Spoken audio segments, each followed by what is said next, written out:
Salutations! Welcome to Pod Mortem. I'm Travis Hunter, joined as always by my co-host, my sister, and my brother-in-law. Hi, I'm Reneé Hunter Vasquez. Hi, I'm John Paul Vasquez. This week, we're broadcasting live from the 4th of July Festival in Southport, North Carolina, discussing the 1997 slasher film, I Know What You Did Last Summer. This film was directed by Jim Gillespie off a screenplay from Kevin Williamson, loosely based on the young adult novel by Lois Duncan. Infusing the plot with slasher elements as well as an urban legend, Williamson crafted his own original spin on the 1973 novel rather than writing a straightforward adaptation. While I Know What You Did Last Summer received mixed reviews from critics, it would go on to achieve box office success, spawning a sequel in 1998. This film was suggested to us by friend of the show, Jimmy Comer. This film was also the winner of our July Patreon poll, so thank you to all of our patrons who participated and voted. If you'd like to help us decide an episode, join us over on Patreon at patreon.com/thepodmortem. So, I Know What You Did Last Summer. What were your first impressions on the film?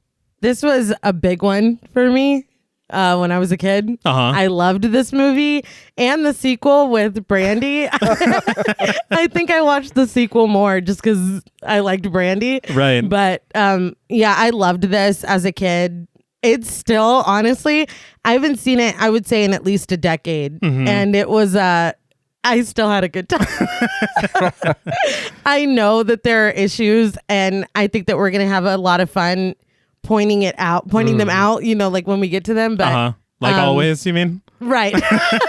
I think this might be an episode of Pod Mortem. Where we just, But yeah, it's by no means perfect. And because it's Kevin Williamson, you can't help but draw Scream comparisons, even though I know that he did write this one first. I didn't know that. Yeah, I found that out as well, which was kind of surprising to me. Yeah, well, nobody wanted it until Scream blew up, and then they're like, hey, Kev, remember that? It makes me laugh because they approached him, I read, to write the script for this, and they're like, hey, make it like an 80s slasher, but they didn't know fucking he had Scream inside of him. Just boiling to the surface. So then inside of him. Yeah, after Scream comes out, they're like, can we rush this to production, please? Yeah. And it's literally the next year. Yeah. That Columbia, I believe, is the company that made this film. Yeah, and the same year as Scream 2. Yeah, he was busy. Yeah. I remember liking this movie a lot when I was younger, and watching it for the show. I had a lot of fun again, and I loved it. It genuinely surprises me because this seems to me like a film that we would come to the table and you'd be like, it's all right. Well, I can see him saying it's stupid, honestly. I was trying to give him the benefit of the doubt. But he was in the group chat like, I'm having the best. Yeah. I was like, is he watching the right movie? I was surprised, yeah. Well, I hate to say that I prefer this cast over the cast of Scream. Wow. And yeah, that's a lot. It is a good cast. It's a great cast. Yeah. It's a good cast, yeah. But I enjoyed this cast a lot more. And the thing is, I feel like because it's a horror movie, it's not, oh, you're hiding and waiting for me, so I'm not going to go that way. Like Scream does. Fuck you. Why? I want to watch a movie. Don't taunt me. I just want to, I cannot stand for the Scream slander. I was going to say, not in this house. That was overly aggressive. Yeah. Well. Nate's like, so check that tone. I did not appreciate that. I love that aspect of Scream, but it is interesting to see him do something that's a little more, no, the teens are still going to do these things. Yeah. We're just not going to talk about the fact that they're doing it. Yeah, because there are the tropes. Oh, absolutely. No, yeah. Absolutely. Yeah. But that's what we love and hate about horror movies. For sure. So for this to just be a horror movie, and I don't have to sit there and be like, that was quirky and fun, or that was whatever. I don't give a shit what you're saying. Again, we're getting to a place that's very hurtful. Reel it in. Well, okay, I like this movie. Okay.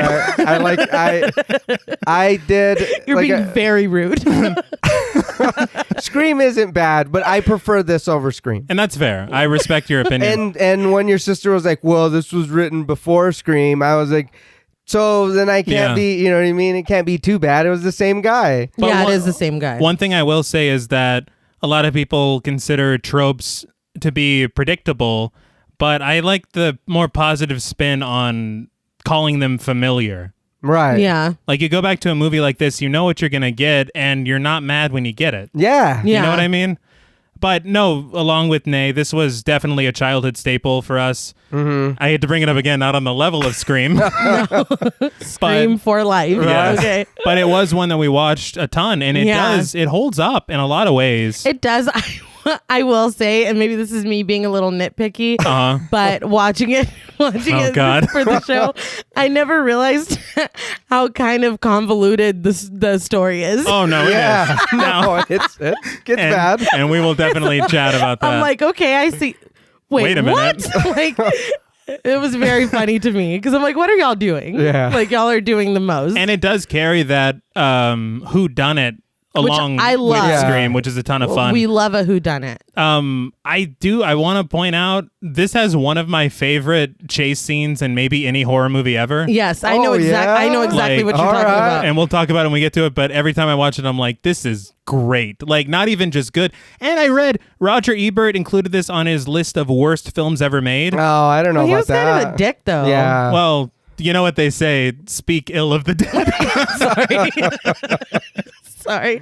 That's a Norm Macdonald joke, but I couldn't resist using it. But my bad. One thing I do want to point out is that there is not at all a slasher element in the novel, period. Okay, see, I'm the book one, I think, of the group. I didn't even know this fucking was a book until I was working on, preparing for this episode. And yeah, there's no slasher element whatsoever. It's like this teen, almost like morality play of the main thing that happens in the film happens. And I didn't read it. This is just what I've. Yeah, I read like a plot synopsis. Right. The main thing happens, and it's kind of like them finding forgiveness, and like the Julie's mom has ESP from what I read. Wow. And it's got nothing. We got the car. No. That's really it. We've got the names. Yeah, okay. The names are the same. Yeah. But Kevin Williamson really kind of did his own thing with this. And I read that the author, I can't remember her name, but she did not appreciate it from what I read. Yeah, she was very pissed off. I did read, and I hate to bring down the party, but one of the reasons that she did hate it is this book came out in 1973. In 1989, her daughter was actually killed. Oh, God. And so whenever they decided to make this film, she was expecting to see, like, in her consideration, her, like, magnum opus brought to the screen. And then when she sees nothing but basically, a teen slasher film, she's like, basically, egad, and very mad. But why didn't you? I don't know. I just don't know why they based it off of that. I don't know either. You could have just called this July 4th or fucking something. I don't know. At least, I don't know if there's ever been credited as saying, now this is loosely based on. Now, before we swerve directly into this film, we would like to issue a warning for spoilers. Pod Mortem is a very in-depth podcast, and in thoroughly discussing horror films, we have no choice but to spoil a thing or two. If you don't wish to be spoiled, please go watch the film, then come back and enjoy the show. If you've already seen the film or don't care about spoilers, let's dispose of the evidence. So the film opens with Typo Negative's cover of Summer Breeze. Yes. I don't know if you have some mocking tones right now. No. Because I was like, that's Typo Negative. I was very excited. Very surprising to me because it sounded exactly like you would expect Typo Negative's cover of Summer Breeze to sound. It was like dead on if you imagined it. But we hear that song and we sweep over waves crashing onto a beach and we see the title fade in.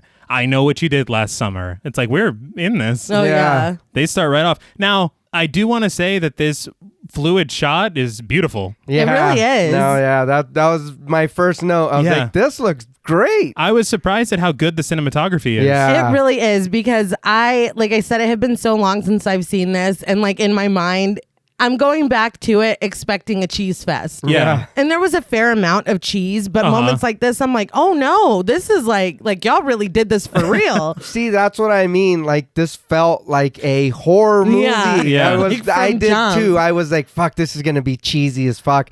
And then watching it, I was like, this is great. This is a movie. Yes. I do want to point something out because I did see in an interview, it was like a little featurette of the film. The director had said numerous times, he was like, I just love that this is so much more than just a teen slasher movie. I was like, what's wrong with teen slasher movies? Yeah. Like, it's very odd because he made a good one. Yeah, I feel like that's a very common attitude, though. Is it like the whole elevated horror conversation? It's like... Which is not fair. No. I mean, who doesn't love a good slasher? Yeah. You know? And horror's already at the top. You can't elevate it. Yeah. True that. It's impossible. It's impossible. But I did want to point out that this film is set in North Carolina, and most of it was shot there. But a lot of these opening shots were filmed in California. Okay. I guess the producer said that what they had in mind in North Carolina wasn't dramatic looking enough. And so they're like, we can only find this in California. But the camera circles around a winding road overlooking the beach as the music fades out and a tense score takes over. At the cliff's edge, we see a man seated and holding a necklace that appears to have the words, "I love you," inscribed into it. He spins the necklace with his finger and we hear it chime. That's not going to come up again later, I don't. Oh, definitely not. No. The way that this man is sitting. No. And he's drinking too, right? Oh, yeah. You couldn't pay me to sit there sober. Yeah. Oh, hell no. And the Jordy Verrill cosplay that he's got going on. I just wanted to shout that out for a second. It's meteor shit chic.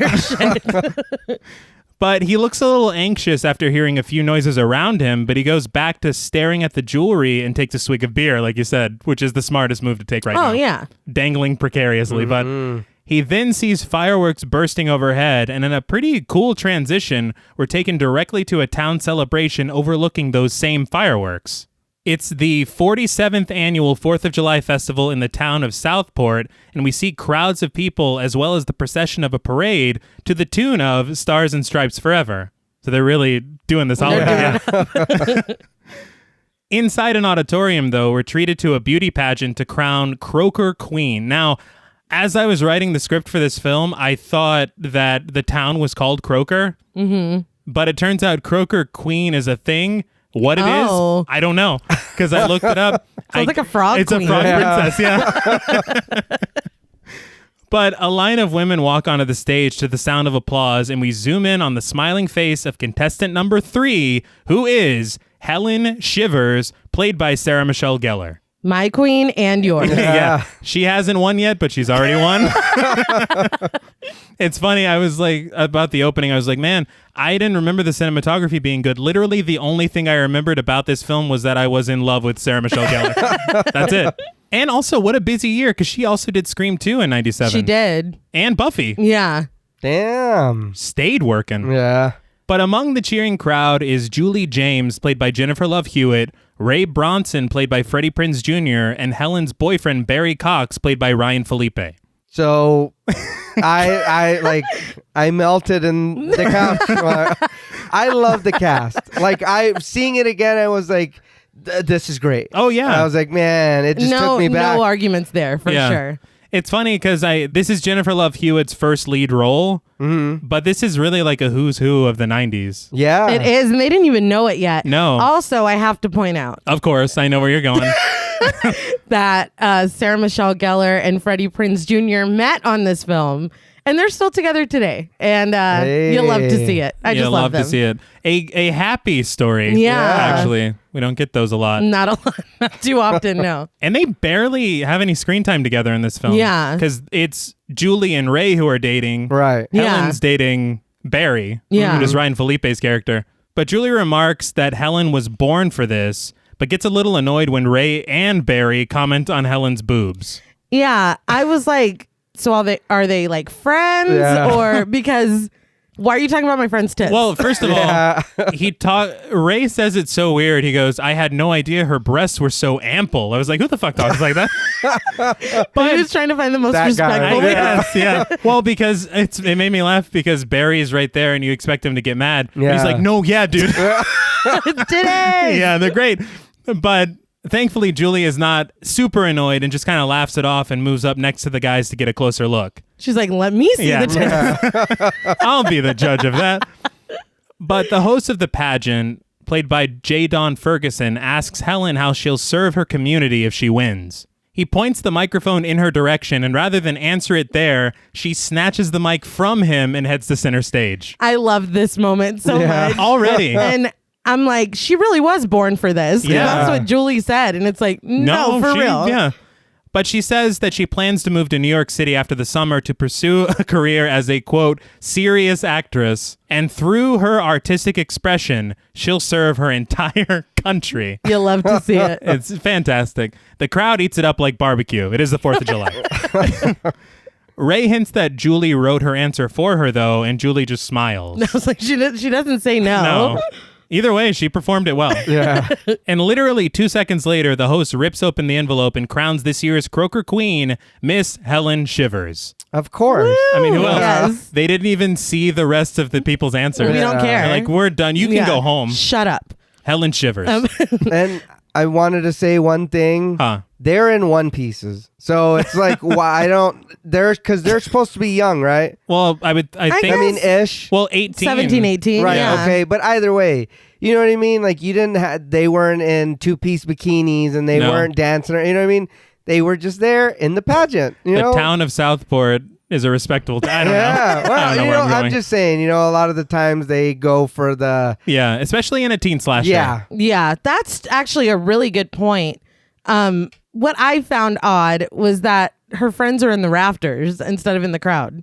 Well, Oh, yeah. Isn't that weird? Maybe they didn't buy tickets. Yeah. They They snuck in. It's like the attic, right? Yeah. They're like Sting up there. But the place erupts with no one more ecstatic than Barry. Helen receives her scepter and crown as well as a bouquet of roses, and Barry's like, "That's my girlfriend." It made me laugh because the host looks at him like, "You lucky son of a bitch." You? Yeah. That crown looked legit too. Yeah. Not like the one in Mean Girls that, looked just like broke? plastic. Yeah. Yeah. It was like fucking nice. It wasn't a Burger King crown. It wasn't. But later that night, after a fairly awkward musical interlude, we see Helen and Julie making their way through the crowd. Helen asks Julie how her hair is, and after commenting that it's hurricane-proof, Helen extols the importance of a good do and says that when Julie becomes a hotshot lawyer, she shouldn't just focus on brains and ability. A lot of exposition. A little bit, yeah. It's like, because your career path, we've already established mine. But on their way out, Helen bumps into her sister, Elsa, played by Bridget Wilson. Yes, this family's genes are unbelievable. Yeah. But Helen tells her sister that she won't be getting a ride with her and to tell their mom that she'll be home late. Elsa asks if she's going to get sautéed tonight, and Helen just shrugs it off. I'm like, what's with Kevin Williamson? Sydney was going to get filleted. Helen's going to get sautéed. Stop watching the Food Network while you're writing your scripts. Focus up, Kevin. Yeah, man. Jeez. But Julie, on the other hand, bumps into Max, played by David Healy himself, Johnny Galecki. Yeah. We love him. Love to see it. Love to see it. I completely forgot that he was in this. There's like 4 people in this movie that I completely forgot they were in this. At the beginning, I saw Johnny Galecki and I was like, no shit. Yeah. I love him. I've loved him since Roseanne. And this, I think, 97 is when Roseanne ended, so you got Jackie and Scream 2. You got him here. Oh, nice. It's like, we got to start branching out. For sure. I just wanted to say very quickly before it's too far past, but her sister seems great. It's like super nice. Oh, yeah. They were each other's best friends growing up, clearly. But Max awkwardly tries to score a date with Julie before she leaves town for college. He even brings her a free drink, and after glancing to an onlooking Helen, Julie politely declines. This was weird to me. Yeah. She has a boyfriend. Yeah. Like, I feel like it's humiliating for him to be like, you should let me take you out before you go. And Yeah. she turns to her friend like, can you fucking believe this, dude? This fucking joker. Just say, oh, I don't think Ray would appreciate that. Or, oh, me and Ray are going to go do this. You can come by. Like, Right. there were Well- a lot of ways she could have dealt with that instead of this fucking joker over here. And Helen's just watching on like, damn. But the thing is that it isn't even established yet that Ray is her boyfriend. Yeah, I Yeah. guess that's true. So, and it's established, we'll get to it in a second. It's established a little clunkily, if that's a word. But Ray and Barry crash the party, with Barry snatching the free drink and proposing a toast to their last summer of immature adolescent decadence before slamming the shot. Max watches smiling, which is honestly pretty cool of him. Yeah. Yeah, I would have been like, you fucking asshole. That's Julie's drink. But for no reason, Barry just turns around, insults Max, and pushes him into some bikers. A pushing match breaks out between the two, with Ray stepping in to break things up. Barry's like, hey, I was just looking after your girl like I promised. I was like, was this arranged? Yeah. I'll say, and we see it a little bit more in a couple minutes, actually, but I don't love Ray and Julie as a couple. Not at all. Like, I think as the movie goes on, I guess they're like, no, you guys like each other. Yeah. Like, I don't know if the motivation wasn't clearly established, but... Or it's a Kevin Williamson script and it got changed 50 times during or production. Or that. But the group decides to head out to Dawson's Beach, you heard me, Yes. with Julie saying a small goodbye to Max, who still looks very pissed. Understandably. And I know that Kevin Williamson created Dawson's Creek. Yeah. But didn't that come out? IMDb said 98. So was he like, it's a preemptive Easter egg? I think so. He's like, this is for y'all. You'll get it next year. He's creating the Kevin Williamson universe. But we then see the group's car speeding recklessly around the winding road we saw in the opening of the film. I want to point out that Barry is literally driving in the middle of the road. Yeah. Yes. And I will admit that when I was a child, I thought that was where you were supposed to drive. On the line. I was like, right? you got to straddle the line, right? Long story short, I did not understand traffic. But at Dawson's Beach, the group sits by a campfire and Ray tells that urban legend about the escaped mental patient with a hook for a hand. I was like, is this urban legend? Yes. I was like, we've already covered this one. Yeah, I know. The funny thing is that rewatching the scene, I forgot that this was even a part of this Me movie. too. And it made me wonder, because we talked about Dad pulling the wool over our eyes on Urban Legend. I wonder if this was the one that we actually It could have been. had that moment where we realized we're like, hey, wait a minute. That was you. You weren't an escaped mental, you know. But the group disagrees over the proper telling of the story. Is it scraping on the roof of the car? Is it blood dripping? Was the boyfriend decapitated? Julie's like, no, he was gutted with a hook. And everyone just kind of looks at her weird. It's like, God, chill. Yeah. Julie. Yeah, trying to have fun. It was the last night together, I thought. But Ray's like, no, the boyfriend doesn't die. They get back home and they find the killer's bloody hook on the handle of the car door. He swears it's true, but the rest of the group disagrees. Julie says it's a cautionary tale to keep girls from having premarital sex, and Ray's like, actually, it's an urban legend. This is when I'm like, you don't even like her. No. Like the way Yeah. he talks to her right here. He's Yeah. like, says something about her brain or her intelligence. Yeah. Or something. He's like, listen, bitch, He's like, look, I know the, like, it You was, may pretend to be smart. Yeah. You may have everyone else fooled, but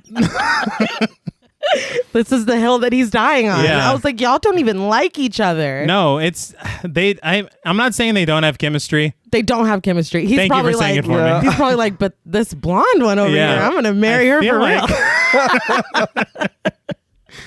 But Ray says that all urban legends stem from an incident that actually happened. The entire move to the party is brought down, but we then linger on a shot of Ray who just smiles. So, two things here. One, the setting is just fantastic. Yeah. The way the campfire hits them in the darkness, Yeah. that turned over boat, it's just perfect. That's funny you say that, because that was one of the things too, and I was like, man, that would be badass if that boat like that and sitting there next to the fire. I was Yeah. like, that looks fucking great. With the waves crashing. Yeah. This is a good send-off. But I do also want to point out that Kevin Williamson said that he added this urban legend as a way of saying, look, we know you're aware of this, but here's a new urban legend for you. Okay. It's kind of interesting. Yeah. I also read that Jamie Blanks sent in a reel to audition as the director of this film, but they chose Jim Gillespie instead. However, Neil Moritz, the producer of this movie, he remembered Blanks' audition reel and gave him the Urban Legends gig in 1998. Hey. They're So- like, we got something close. Yeah. Yeah. We know you like that part a lot. But a bit later, Helen walks the beach with a sparkler, planning her future with Barry. She says she'll be wrapping up a 2-year contract on Guiding Light while Barry will be playing in the NFL. After that, they'll elope and have children, but then she jokes that he'll head off to rehab after that, but they'll live happily ever after. Yeah, I was like, okay. Yeah. I love that rehab is part of the plan. Yeah, part of the plan. Yeah. Wow. She's like, you're going to need it. Yeah, you will be in a lot of pain and will rely on substances. No, it's rough. And they just make out. He's not like, hey, wait a minute. That wasn't the worst thing. Worst thing, he said he wanted to be a quarterback for the Cowboys. Get out of here, dude. Fuck out of here. Sports. Yeah, well, Sports you guys, ball, right? Yeah. But elsewhere on the beach, Julie and Ray discuss their future, with Julie saying that she's going to miss him. He says that she could always ditch Boston and come to New York with him instead, and she says that she just hates that this whole thing is happening, that they have to separate at all. She says that she's afraid that he'll fall for someone else and they'll never see each other again. He reminds her of the success rate for high school sweethearts, saying it's higher than any type of relationship, but the source that he cites is his own heart. That was fucking hilarious. I'm going to have to fact check him. Yeah. Is your source on this reliable? But now you like her? Like, it was very weird to me the way he was treating her 5 minutes ago. Well, now they're alone. And now he's trying to get it in. Well, get it in. Yeah. But following that bit of cringe, we pan over to the waves crashing on the beach as the two of them, I guess, show each other the flesh. They do. And by Kevin Williamson's own rules, Julie's dead now. I don't want to sound like again, whatever, but I like that we don't get him putting his hand under her shirt or them. I don't need to see all of that. For a teen slasher, it was surprisingly tasteful. That's fine. She takes off her little sweater, they kiss, and that's it. They handled it like it was the 60s. Well, yeah, but let's get to the killing. Yeah. I don't need to see the fucking. Let's get to the killing. It's like, don't confuse my brain. Yeah. I don't want to have to shift gears. But post-flesh showing, they meet up with Helen and Barry, who are kissing on the hood of Barry's car. Helen tosses Ray the keys to Barry's car as he is far too sautéed to drive. They all get in the car and head home. Barry continues drinking in the back seat, and nobody's buckled in, by the way. Yeah, no. It's just teenagers. Why? I don't know. But Barry leans up to the front seat to tell Ray that he can't drive for shit. Julie calls him an alcoholic, and Ray just smiles at her. So I was like, the rehab wasn't a joke. No, it was not a joke. I thought it was an odd moment for them to be like, our friend has a disease. Yeah. He needs help, man. Yeah. But annoyed with the sappy song on the radio, Barry switches to some loud 90s rock and then sticks his head out of the moonroof, pumps his fist, and screams into the night. We see the car careening around the corner of that winding road with Barry still acting a fool. He then drops his bottle of liquor onto Ray. Ray takes his eyes right off the road to admonish Barry along with Julie, but Barry screams, "Watch out!" Out of nowhere, the car collides with a body, the speed of which sends the body up and over the vehicle. Yama be there, hitting Up and over. The body hits Barry in the face. The car skids, completely turning around to face the way it came. Helen asks if everybody's okay, and Barry slinks back into the car with a groan. His face is covered in blood, and he reassures everyone, telling them that the blood is not his. As if that's even... Yeah, cool. I'm fine. This looked really fun up until the crash. What, screaming into the night? Well, I mean, I'm not going to lie. You had a couple drinks, you know what I mean? I think he had more than a couple. Well, I'm not saying He's get trying that to be nice. sauced. Yeah. That's sauteed. Yeah. But you know what I mean? You're just kind of letting the wind hit you. You're just kind of, But yeah, it was fun up until then. Up until it wasn't. But Ray is convinced that it must have been a dog. Barry, now completely sobered up, rushes out to check out the damage to his car. And he blames Ray. Yeah. Yeah? But I'm like, Ray was driving fine until you were doing your "I'm king of the world" shit out the fucking sunroof. That was you. Yeah, it was. Dropping fucking bottle. You could have cracked his head open. No, yeah, that was. And then he would have just swerved into the water. Yeah. Now you're all dead. In all fairness, Barry doesn't strike me as the guy who takes responsibility. So I think he's just... I'm expecting too much. Yes. One thing I did want to point out is that according to movielocations.com, this whole section was shot, including the beach scene, around Bodega Bay, which, as we learned in our episode for The Fog, because some of the scenes were shot there as well, this is where Alfred Hitchcock's The Birds was shot. Hey. Nice. So pretty cool. But they all get out of the car, and the front end is fucked. Julie says a dog couldn't have done that, which makes me laugh. I was like, what? We haven't even said the size of the dog. She's like, I hit dogs all the time. Yeah, I even hit a wolf the other day, and my car's fine. It still didn't look like this. But Barry says that a deer could have done it. He then shouts to Ray, saying his dad is going to be furious. Helen breaks it up, but Julie asks where the deer is if that's what they hit. They guess that it could have ran off, but then Julie sees something. She rushes over to the side of the road and finds a blood-covered boot. I know I say this a lot. I would throw up. There's your reaction to everything is throwing up. There's no other reaction. What do you do? I mean, you know what that means. I'd be very worried. You know what that means. It means someone left a bloody boot out here. Okay. Let's go home. The power of denial. That's crazy. That sucks. Let's go, guys. Yeah. But now, obviously, the mood is thoroughly butchered, so the group snags flashlights to search for the body. A short walk from the car, Ray discovers the body of a man, which causes Julie to scream. It's a good scream. It's not a bad scream. It's a good one. I will say that later she screams way too fucking much, though. I think I will say 50% of her character is screaming. And then 50% is running. well, this bitch is flying for half the movie. Let's chop it up because I think 30% is running and 20 is looking sad. But they force Barry to check the man's pulse, and this man is no longer with us. Although I will say you're supposed to check the pulse for 5 to 10 seconds, and he checked it for maybe 2. He's like, nope. Yeah. But Helen asks who the man is, but they can't tell because of extensive facial injuries, or as Ray says, his face is all messed up. Julie says they need to call the police and an ambulance, but Barry immediately puts the kibosh on that.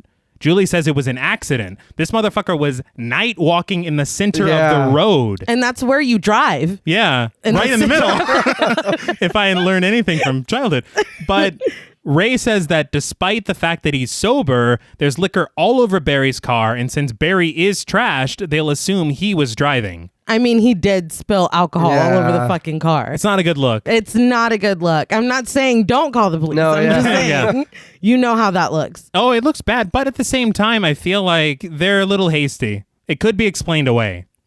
Well, they can't prove who was driving for sure. I mean, but if you have 3 witnesses. Yeah. No, I'm saying the police can't be like, oh, yeah. No, he wasn't. Yeah. It was you. No, it wasn't. But Helen says they should just tell the truth. Ray says it's manslaughter and they're fucked no matter who takes the blame. Barry suggests they just leave and clean up the car elsewhere, but Julie comes with the good line. If there's some of him on the car, there's some of the car on him. Yeah. Checks out. Yeah, it's logical.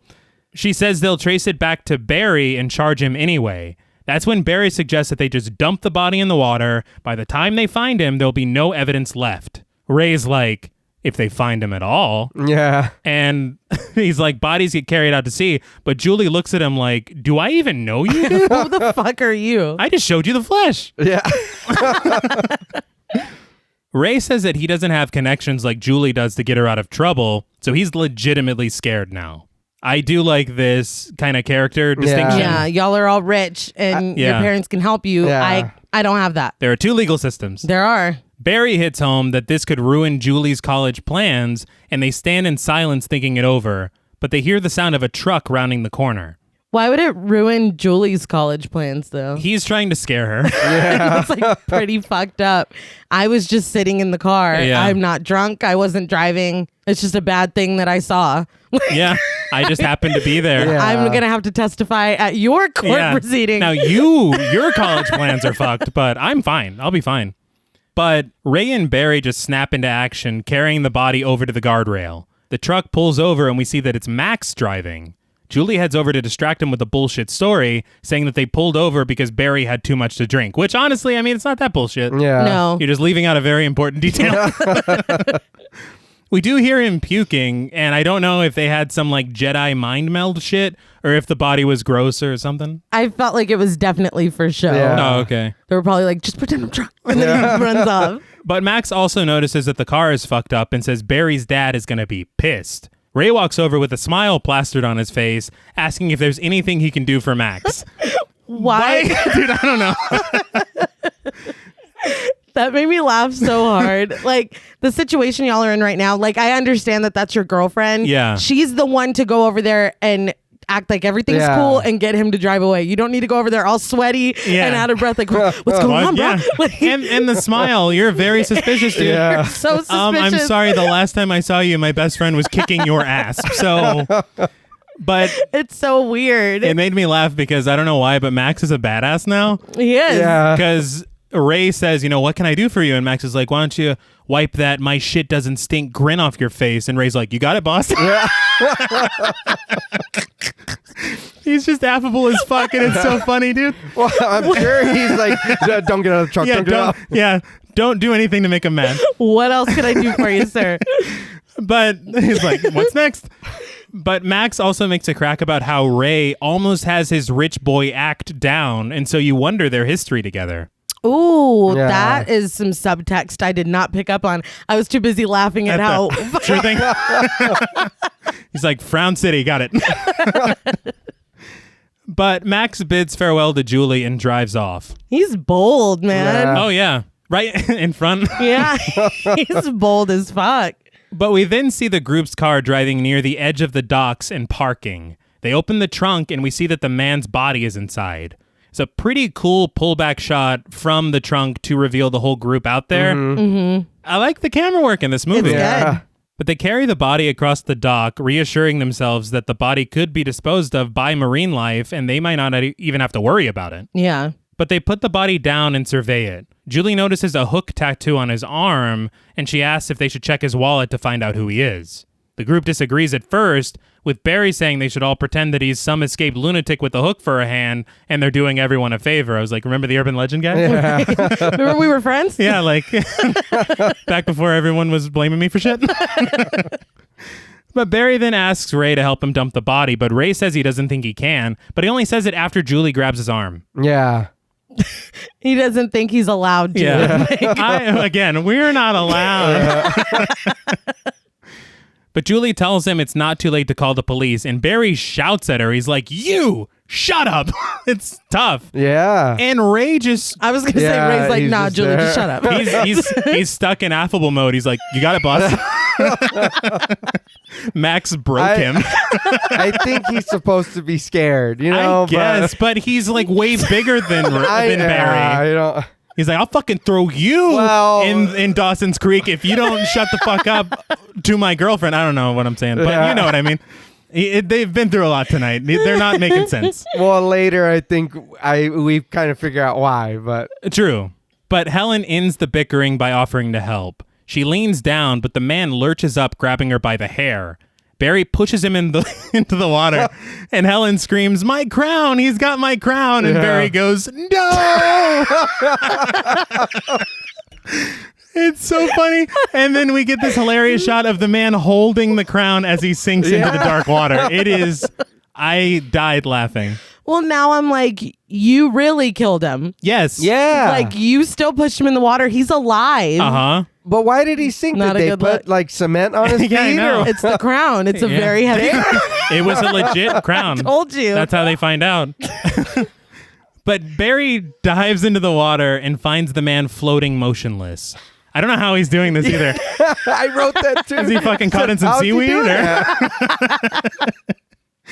But he swims over to retrieve the crown, and the man has a death grip on it. The man's eyes open, and Barry screams underwater. Again, hilarious. It was scary. But I've been underwater in my life. I don't know that I could tell if someone's eyes are open or closed. That dramatic moment. Maybe he heard the music cue. Yeah. That's what it was. It's like, oh shit. But he wrestles the crown away from the man and surfaces above the water. Ray pulls him back onto the dock. Soaking wet, he gives the crown back to Helen, and the group walks back to the car. He gives it back to her mean. Like, it was her fault. Here's your fucking crown. Yeah. It's like, you spilled the liquor. I don't mean to point fingers. If you weren't drinking all the time... Rehab. We probably wouldn't be here. Exactly. But on the way, Barry tells them under no circumstances are they to speak about this again. Helen reluctantly agrees, and Barry tells them that they need to make a pact to take this to their graves. Ray agrees, and Julie nods. This infuriates Barry, who's like, say the goddamn words! She's finally like, okay, but this still isn't enough. He grabs her by the throat and forces her onto the hood of the car, telling her to say it. Ray's like, whatever you say, boss. You got it. I'm like, wow, dude, for real. He's like, sweetheart, say the words. It's unbelievable. But she calmly is like, we'll take this to our graves. Ray finally wakes up from his stasis and promises her that it'll be okay. And she looks at him like, dude, please. Yeah. I'm never talking to any of you again. No. Except Helen. That's all I learned. Helen can kick it. But Yeah. you two dudes, no. Can kick rocks. Yeah. I get the being scared or whatever. This man's choking your girlfriend. Yes. Like, you're just standing there like, wow, I should be doing something. He's like, oh my God. I'm glad I agreed. Yeah. Right. Sure glad he's not choking me. Ooh, that could be rough right now. So that's what would happen if I'd have said no? Shit, I'm glad I hopped on that shit. He's like, Max, can I defend her? You got it, boss. Oh my God. But the group gets back into the car and speeds away. We get one final shot over the dock where on the ground, we see that necklace that had I love you inscribed in it. So it was Jordy Verrill. Yes. Mm-hmm. God damn it. I was like, oh yeah, that dude. Yeah. He tried to sell that at the Department of Necklaces. But in the next scene, we get text on screen that reads, 1 year later. We see that we're on the grounds of a college campus just before heading inside a dorm room, sweeping across a packed bag sitting on a bed. We then see Julie sitting at her computer typing away when her roommate Deb, played by Razul Jahan, steps into the doorframe telling her it's time to go. She turns around and the camera presses in on Julie as if we didn't know who it was. You're like, oh my God. She looks a little rough. I mean, as rough as Jennifer Love Hewitt can look. It's kind of hard. She's still gorgeous. They're trying to rough up a 20-year-old. Yeah. It's like, how the fuck? You can't do it. But you know she's guilty because she's got that Jodi Arias haircut. Hey, calm down. At her trial. Hey, the wispy bangs, the whole I thing. just want to point out, no, Stop it. we take murdering Travis's very seriously. I just want to point that out. But Deb tells her to get a move on, and Julie is reluctant, but she's eventually coaxed. I do want to point out, 99% of the lines here were Deb calling Julie white. White and ugly. Yeah. Well, I appreciated that because it's like sometimes they just don't. Like somebody will be like, "Oh, you look bad," and that's it. At least it's like, "Oh, you look like shit." I appreciate that No, part. she does call her white. About But yeah, she's like, by the way, you're pale. I was like, like you can write black characters that aren't just pointing out people's whiteness every 5 I seconds.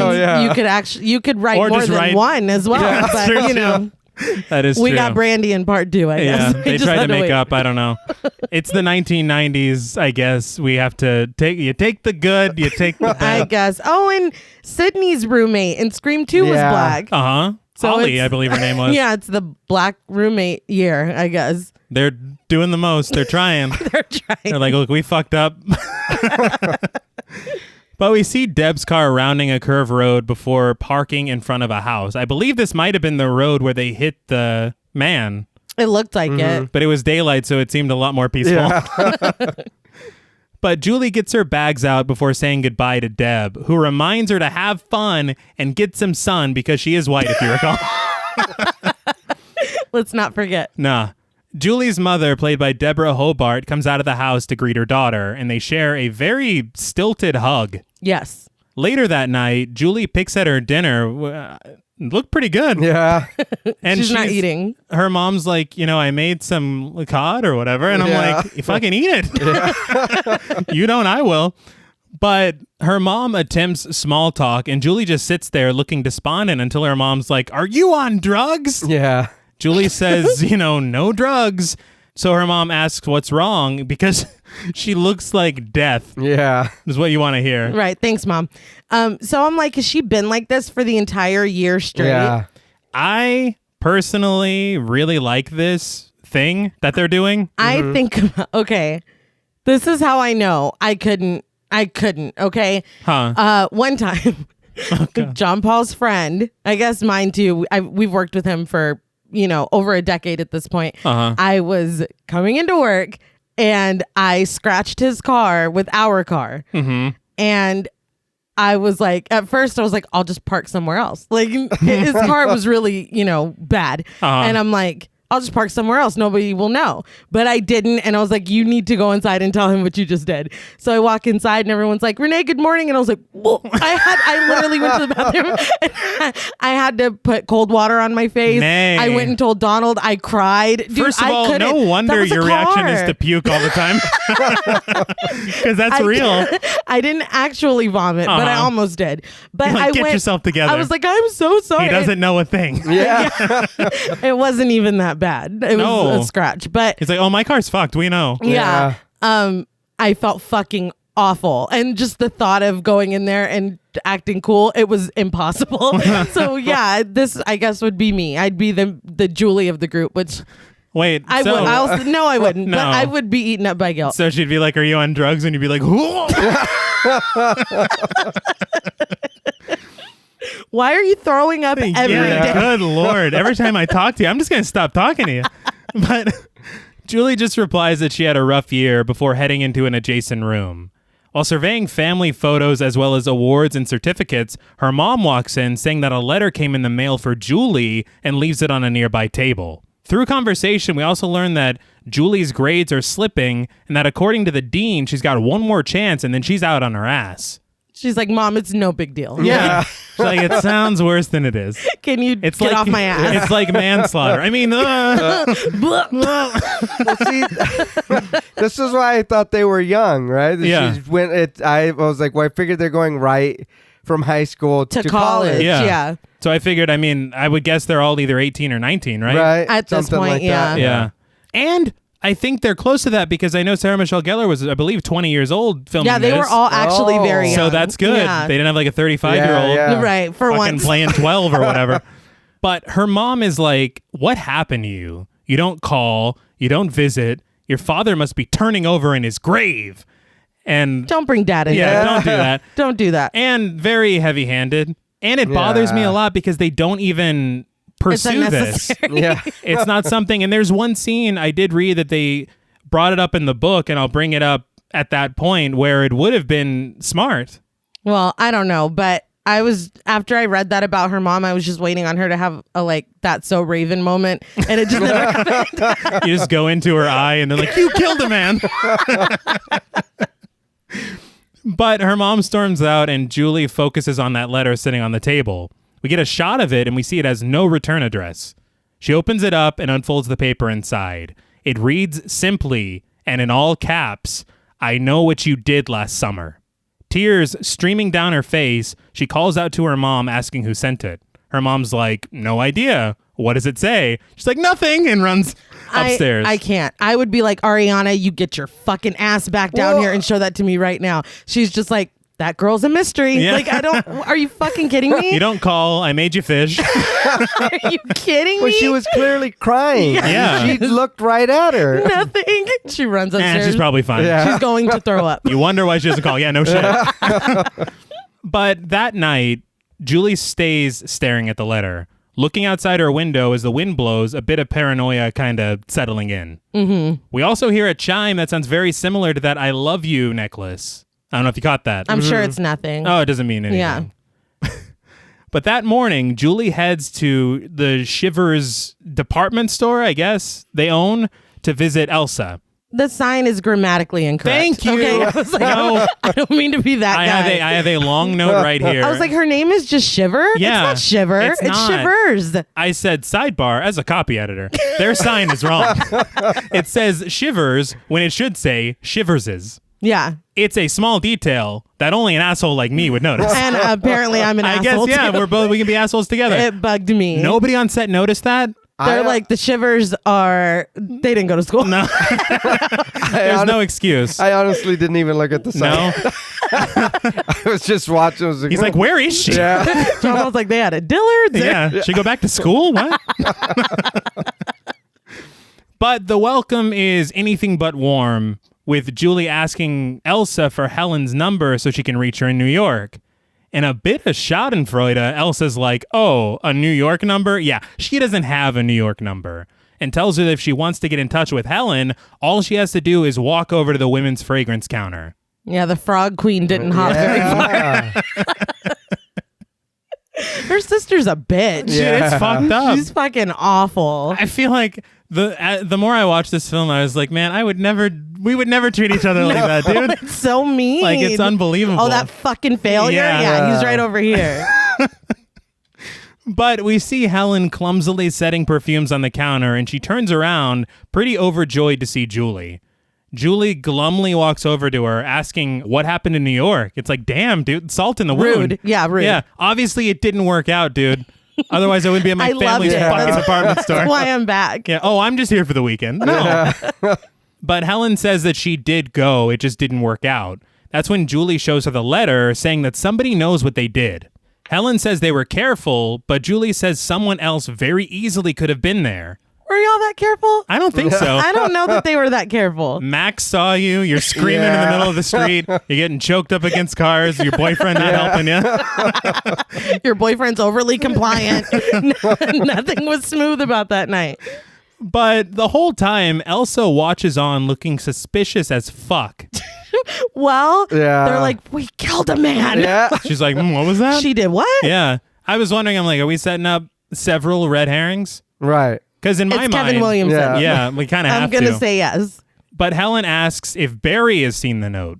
In the next scene, we see the girls approaching a massive house. As it turns out, Julie and Barry go to the same school but haven't seen each other on campus.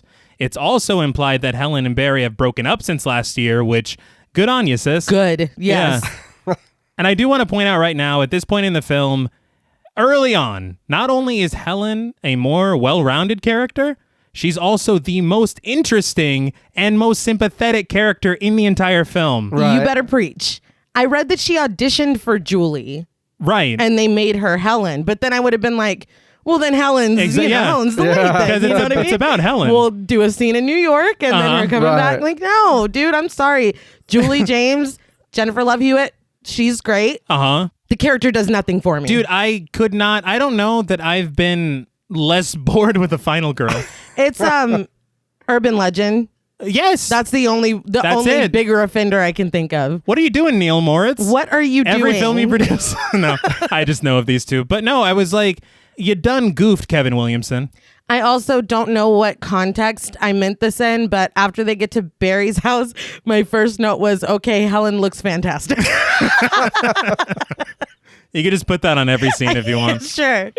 But Barry appears on the balcony asking them what they're doing here. He very reluctantly heads down to meet them, though. Did he need to wear the glasses? No. No, he did not. I don't think Barry really needs to do anything that he does. We could be done with him, actually. That'd be fine.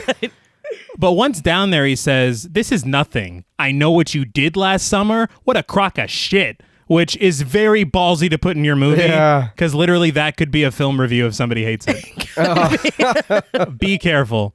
But we also see Mrs. Cox, played by Mary McMillan, inside the house in the background. She's on the phone, and I don't know why that's so funny to me. She's on the phone, and the door is open. Yep. I would be like, why are you out here yelling at these women? She's within earshot, so anything they say, we killed a guy.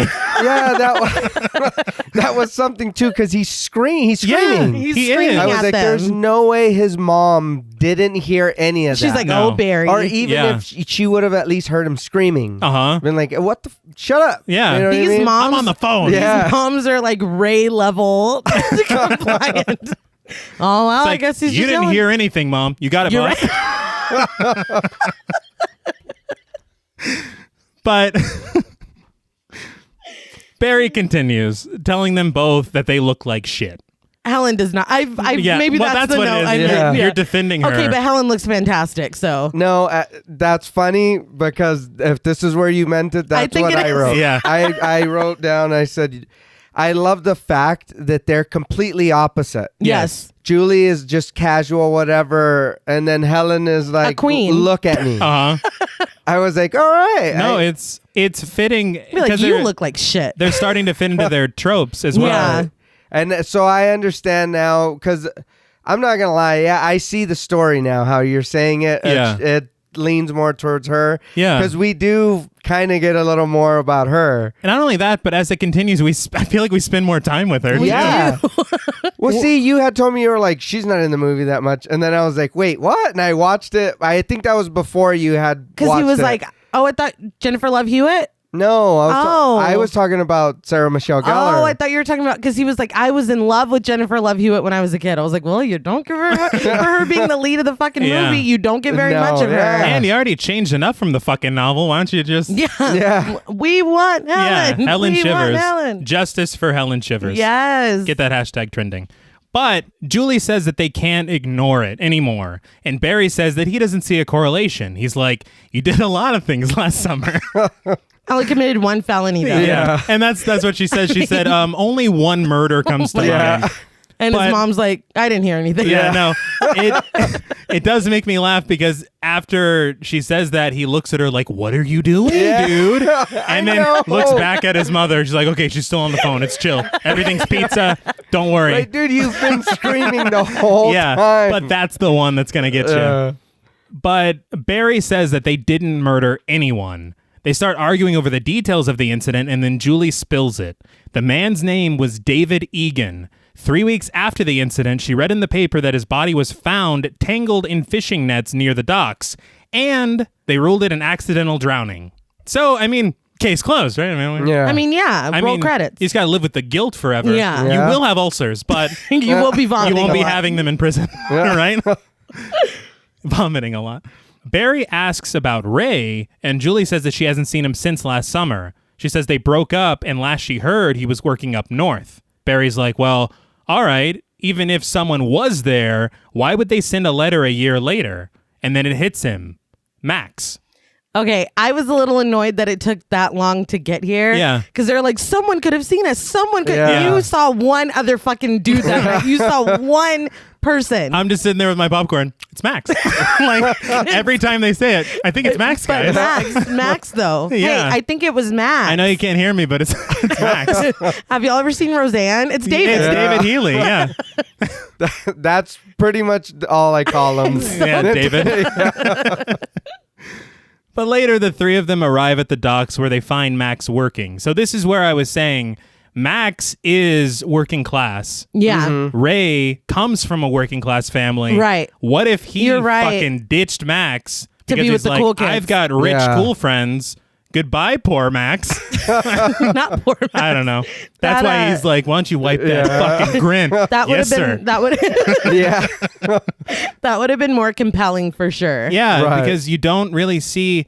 And it's even worse that this fucking dude that's pretending to be something he's not is dating the girl you're in love with. Oh, Right. yeah. So Max has a lot of That gives him a lot inner more turmoil. complexity. Yeah. But instead, they just kind of, they don't really work with it. No. But Helen and Julie hang back while Barry approaches him. He asks if they can talk in private, so they walk off to a more secluded area.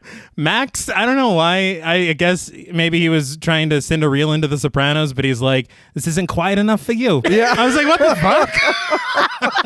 fuck? So in this North Carolina? I'm not saying everyone has to sound like Rhett and Link, but come on. Max is like, Madon. Yeah. Va fango. It's like, Jesus Christ. I'm just trying to finish my gabagool. Oh. But the second they're alone, Barry slams Max up against a block of ice and just spills all the beans. Yeah, I mean, that's one approach. To tell everything? Yeah, so much for keeping your cards close to your chest. And why would Helen and Julie allow him to... This isn't your dude. No, and they don't know what's happening. I feel like, I don't know, I think they should be more involved in this. Oh, yeah. And especially, I'm sorry, but it makes way more sense for Julie to talk to Max instead. 100%. Oh, yeah. Like, this is just very bad. But yeah, he's like, we got your fucking letter. And he's like, I know you saw us that night. Yeah. I was like, dude, be cool, dude. But then he... Reel it in. But then he grabs a hook and tells him that he has no problem killing him and that he needs to leave it alone. Max is totally clueless, but Barry asks him if he understands and then throws him to the ground, sinking the hook into another block of ice on his way out. Max snags the hook and screams to Barry, telling him not to test him, and says that he'll call the cops on Barry's college quarterback ass. Which is a good line. But Yeah. I know that... It made me think of the line in Scream. We just called the cops on your sorry motherfucking ass. I love Nev Campbell, but that was a very funny delivery. I know that they went to a quote unquote secluded area, but it was literally just around a corner, Right. and nobody's There's like, other dock workers like, excuse me. I'm on the clock, as are you. they're just stepping over Max on the floor. But Barry meets the girls outside and tells them that Max won't bother them anymore and says he took care of it. He says he scared the shit out of them, but they then bump into Ray, who is stepping off of a boat. Barry's like, oh, so Ray grew up to be a fisherman, huh? And then he bails, wishing everyone a nice life. If you're Ray, wouldn't fucking like...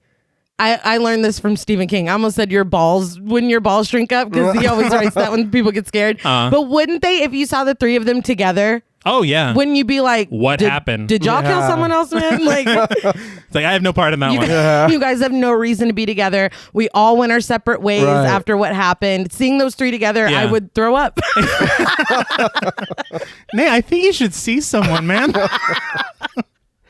I do like the Zoolander hair that Ray is rocking now.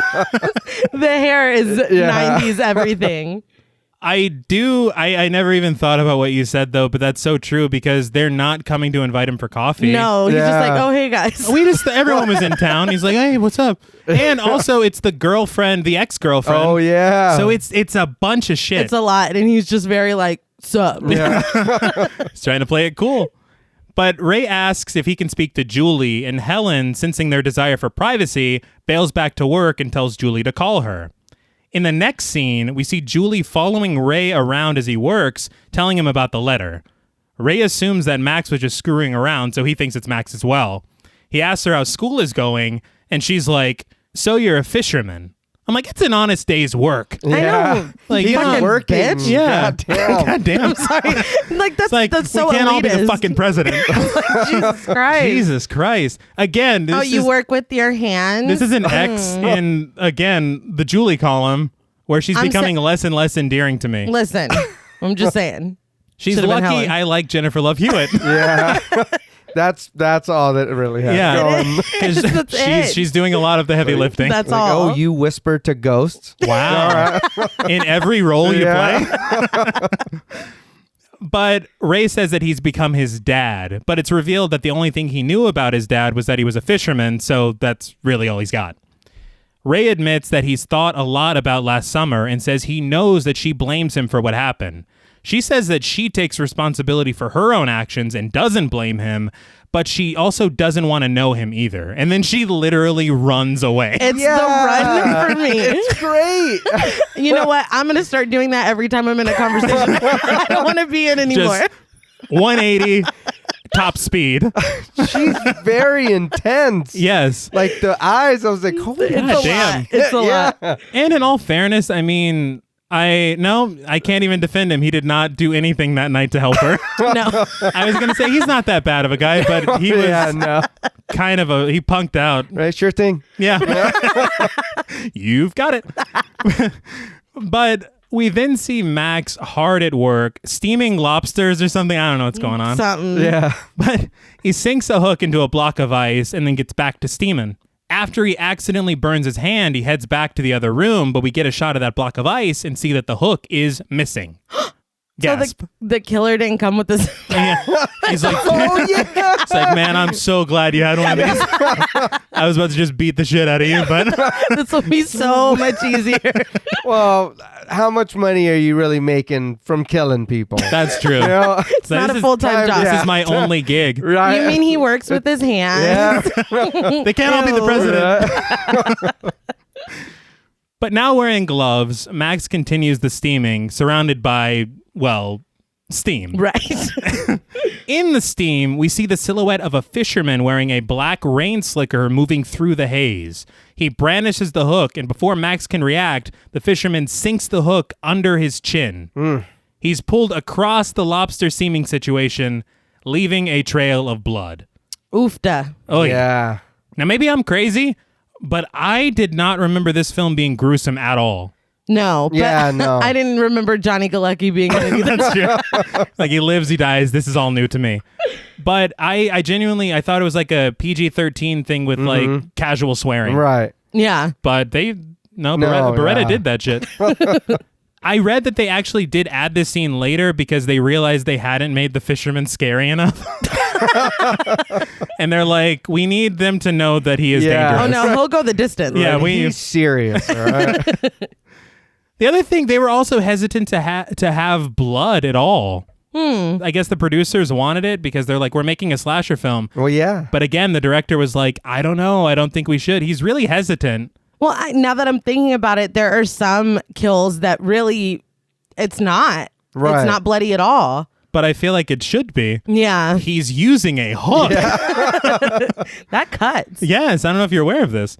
But that night, we see Barry visiting a gym near the docks, parking his fully repaired car in the parking lot. He works a gym bag before heading to the locker room for a shower. He then hears a noise, like a banging noise near his locker, but he still gets in the shower anyway. So, sweet moves. We didn't need that. No. Yeah, we could have just got a quick little workout look or whatever. And then, so this must be why Ray was all, sure thing. Yeah. Sorry, I don't want you to kick my ass. This motherfucker's Father Karras. I'm not about to. I don't want to catch those hands. While in the shower, he sees shadows move across the wall and calls out to them but gets no response. When he returns to his locker, he finds a Polaroid sticking out. He picks it up and sees that it's a picture of his car, and underneath someone has written, "I know." We then hear a chime, again, that sounds very similar to that necklace, and Barry begins to roam the locker room in search of whoever left the picture. While in another aisle, he hears his locker open and returns to it to find that his jacket is missing. He heads out to see that the owner of the gym is just hanging out. Yeah. I was surprised to see a dude there. What's he supposed to do? He's like, is it just us here? He's like, yeah, man. That's it. But we then hear Barry's car starting outside, and he runs out to see someone reversing hastily into the street. Barry chases after it, still assuming that it's Max.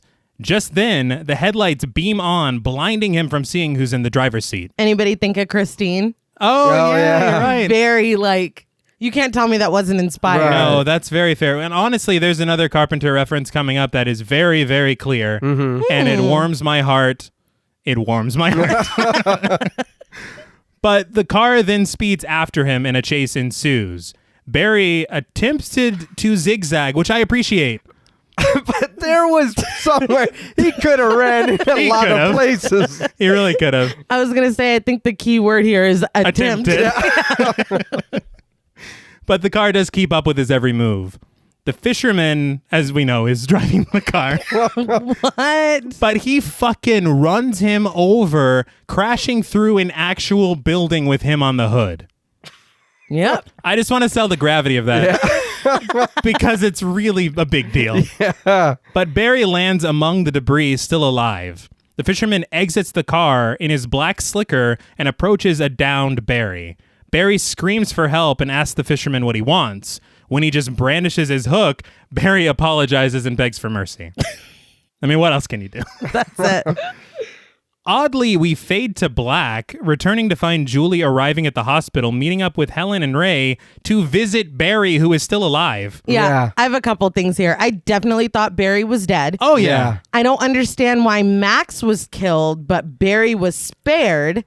I had the same. I was like, what? I have a minor theory about that we'll get to. Okay. Because as I'm watching this, I was like, Max was not, he was there. Yeah. But he was just talking shit. Yeah. Y'all need to leave David alone. Yeah. How's he going to marry Darlene now? Well, the way I took it is he knows because dude went over there and roughed him up and told him kind of what was going on. Yeah. So he knows. So if something happens to them, he could be like, well, they came talking about some crazy thing they did. I guess. Well, that was the way that I rationalized with it anyway. But I was like, why did he die? He didn't need to. No. I do have a theory, but it comes up later. Okay. I'm not saying it's a good theory. It's a theory. It's a theory. I don't want to get your hopes up. My last point before we move on. I know we've already talked about Jennifer Love Hewitt's faces in this. Yeah. But when she gets off the elevator in the hospital, she literally looks surprised that she's in a hospital. Yes. That was my next note. I was like, Did they not tell her? I laughed out loud. You walked in this building. Yeah. The and elevator. you rode the elevator up. She's like, oh my God. Like, it was very funny to me. Like, you can turn it down a little bit. I took it that she was surprised to see Helen and Ray, but she should not be that surprised to see them either. It was. He's in a hospital? Yeah. Like, we're surprised, not Yeah. you. That was my note. I was like, is Julie okay? Is she always this intense? She missed a couple of pages in the script. Wait, he lives? Holy shit. But Julie, they're back in the hospital room now. Julie's like, this dude tried to kill you. We need to go to the police. But Barry downplays it, saying the guy didn't try to kill him. He was just fucking with him. I was like, did you or did you not just get hit by a car through a fucking building? Yeah. You literally got run over. Did I see it wrong? Or was that your stunt double? But all he knows is the killer was some guy in a slicker. Ray says that doesn't narrow it down because they live in a small fishing town. Barry's like, now that you mention it, we all know you have a slicker, Ray. Yeah. I don't even know what to say. So just owning a slicker? Yeah. Is this another red herring? Definitely a red herring. And I know it came after, but the fucking big ass winter coat. Yeah. Oh, yeah. in Urban Legend. Everyone in the town has one. Yeah. It's the same Exactly. thing. We all have the exact same slicker in this town. We have one store. one store. We got it at Shivers. That's why it's a coat, because it's Shivers. That's funny. but the whole time they're doing this, the door's wide open. Yeah. And they're Yes. speaking at full volume. Yeah. The doctor leans in, call the police. Also, where's his mom? Did Yeah, she have another what the phone call? That's a good, yeah. She's I'll be on there the later, phone. son. Yeah. But the two men start to argue, and it's broken up by Julie and Helen. Ray and Julie are ready to go to the police, but Barry reminds them of the pact they made. Barry says they just need to find out whoever is doing this and have a little chat with them. Helen agrees, realizing that whoever is doing this is also avoiding police intervention. Helen logically assumes the killer has to be a friend or family member of David Egan, so the search begins there. Now, this is where my theory comes in, and I did see somebody posted it online, but it was one of those like, I arrived at it independently. Right. Yeah. The last thing that Max screams is, I'm going to call the police on you. Okay. If the killer is avoiding the police, whoever he is, Right. they, We don't know. we don't know. It makes sense that anybody that's trying to involve the police would be on their shit list. Okay. I guess. Okay. I guess. But that's all I got. And I saw someone put that and I was like, I felt validated. Right. I just don't like seeing Johnny Galecki get killed. I think. Nobody does. But Julie, Helen, and Ray leave Barry's room, with Ray saying that he still thinks it could be Max doing all of this. A mini argument ensues, and when Ray uses the phrase, you and me, Julie reminds him there is no you and me. He's lost LA privileges. I was waiting on her to run out of the hospital. Yeah. Well, she did storm off. She could have taken off at top speed as soon as she hit that door. But honestly, I know we hate Barry, but the killer very legitimately could be Ray. Right. It could be. I mean, he knows everything about it. He knows everyone's back in town. Yeah. And he wasn't surprised to see them together at the docks. Yeah, I He's know. just like, oh, hey, guys, you get a letter or something? But did Vallejo clear him on handwriting or not? But at the James residence, Julie and Helen access the first laptop ever made. And they find an article about a car accident that happened 2 summers ago. David Egan was involved in it, and it was near Dawson's Beach, and it resulted in the death of a woman named Susie Willis, his fiancée. Julie then remembers seeing a tattoo on his arm that night, saying it had Susie's name on it. You're a liar. Yeah, you're fucking Right? bullshit. Fuck you. You're lying.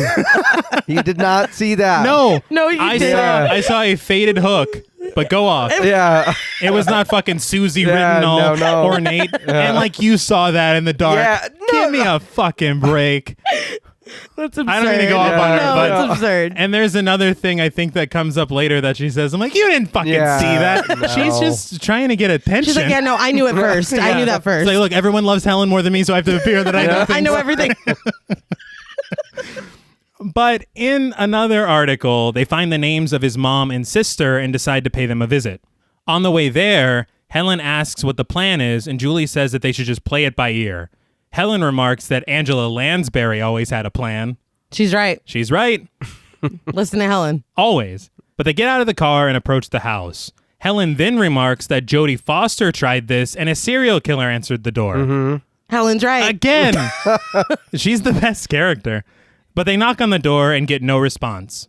Why would you go into that without a plan? Right. We're writing a paper about what happened up on them roads or some shit. Anything. We're trying to get a stop sign put on the road. Anything. Yeah. And so we need you to tell us everything you know about your brother. Hey, you got any relatives that died in the last year? Maybe like 1 year ago? Exactly. You're fucking stupid, Julie. I'm sorry. Hey, how do you really feel about... She's great. Oh. Yeah. Mm-hmm. That was weird because you just said no. But they head around the side of the house and Julie stands up to peek inside a window. Helen's like, you want to add breaking and entering to the fucking charges? God damn, She's dude. the voice of reason. But Missy Egan, David's sister, played by Anne Hesh, asks if she can help them. Did y'all remember her being in this? No. Yeah. Me neither. She's the second cast member that I was like, you're in this? Yeah. I think I told your sister, I was like, man, the people in this movie. Yeah. I don't know how I forgot, but I No. did. And one thing I will say is that I read this was a 50-day shoot, which is honestly kind of a lot. Yeah. Yeah. But she was on set for 2 days. And I feel like she is one of the most impactful characters in the whole film. Right. I would agree. Like, she plays her role so well. She should be the final girl. There you go. But I just thought it was very nuanced and just, I don't know. I like her as an actress. Yeah. Yeah. She was even good in that piece of shit Psycho remake. I knew you were going to bring that I up. can't not bring it up. Why did they do it? But it felt like a school project. But anyway. Julie says their car stalled down the road and that she was wondering if she could use her phone. Very odd lie. Definitely should have rehearsed this, like you said. Yep. This is probably the worst lie they could have come up with. This is why you got to have a plan. Always. How do you... can we use your phone? Also, like, did your brother die or something? Yeah. Like, what's the segue there? Yeah. You're fucking stupid, Julie. I thought you were the brain. Not so much. That's why she's telling her that she needs to do her hair, because she's like, look, I know you feel like you have the brains, but holy shit. Listen, Julie. But once inside, Julie tells Helen to use the phone to call AAA. When they walked in, I was like, is this the Texas Chainsaw House? That's all I thought. I was like, someone's about to get scared by a chicken. And it's going to laugh at her. Yeah. That's one of my favorite jokes you've ever made. And it was off the cuff. I couldn't stop laughing. It sounded like the chicken was laughing at her. It was. It was. It's like, oh, bitch, you got no idea what you just did. But she refers to Helen as Jodie, and Helen calls her Angela, which... I thought that was cute. Pretty good. Helen turns around right into a rain slicker that's hanging on the door and screams. She collects herself and then heads for the phone. Julie and Missy strike up some small talk, and it turns out they went to the same high school. Julie says that she looks familiar and asks if she had a younger brother, and Missy says that she did, but he died last July. Missy says, I guess she was class of 88, Yeah. and her brother was class of 92, which is important later. Yeah. Julie says that she's sorry, then asks if Missy lives alone. She says she does, and that her father died a long time ago, and her mom is now living in a home because she couldn't cope after David died. So this is the point where it would be very pertinent for Julie to bring up her father. Oh, Right. you're right. You can kind of have some kind of a Bonding bit more. moment. Exactly. Yeah. Instead, her mom just says that line, and it means nothing. Yeah. She's like, whatever. Anyway. Yeah. No, yeah. Yeah. Like, that's what they did apparently in the novel, was that she brought it up to Okay. the person's Damn it, sister. so they even had it to Yes. work off of, and they didn't use it. That's why I'm so confused. Yeah. Instead, they're like, how's the AAA coming, Angela? I just want to point out that they are suspicious as fuck. Oh, God, yeah. Oh, yeah. And I'm sorry, but again, Julie's more suspicious than Helen. Very much so. And this woman is just very openly sharing her trauma with this complete stranger. There's a moment coming up that I feel very bad for her. The whole thing is sad Yeah. as fuck. Well, of course, but there's one particular moment.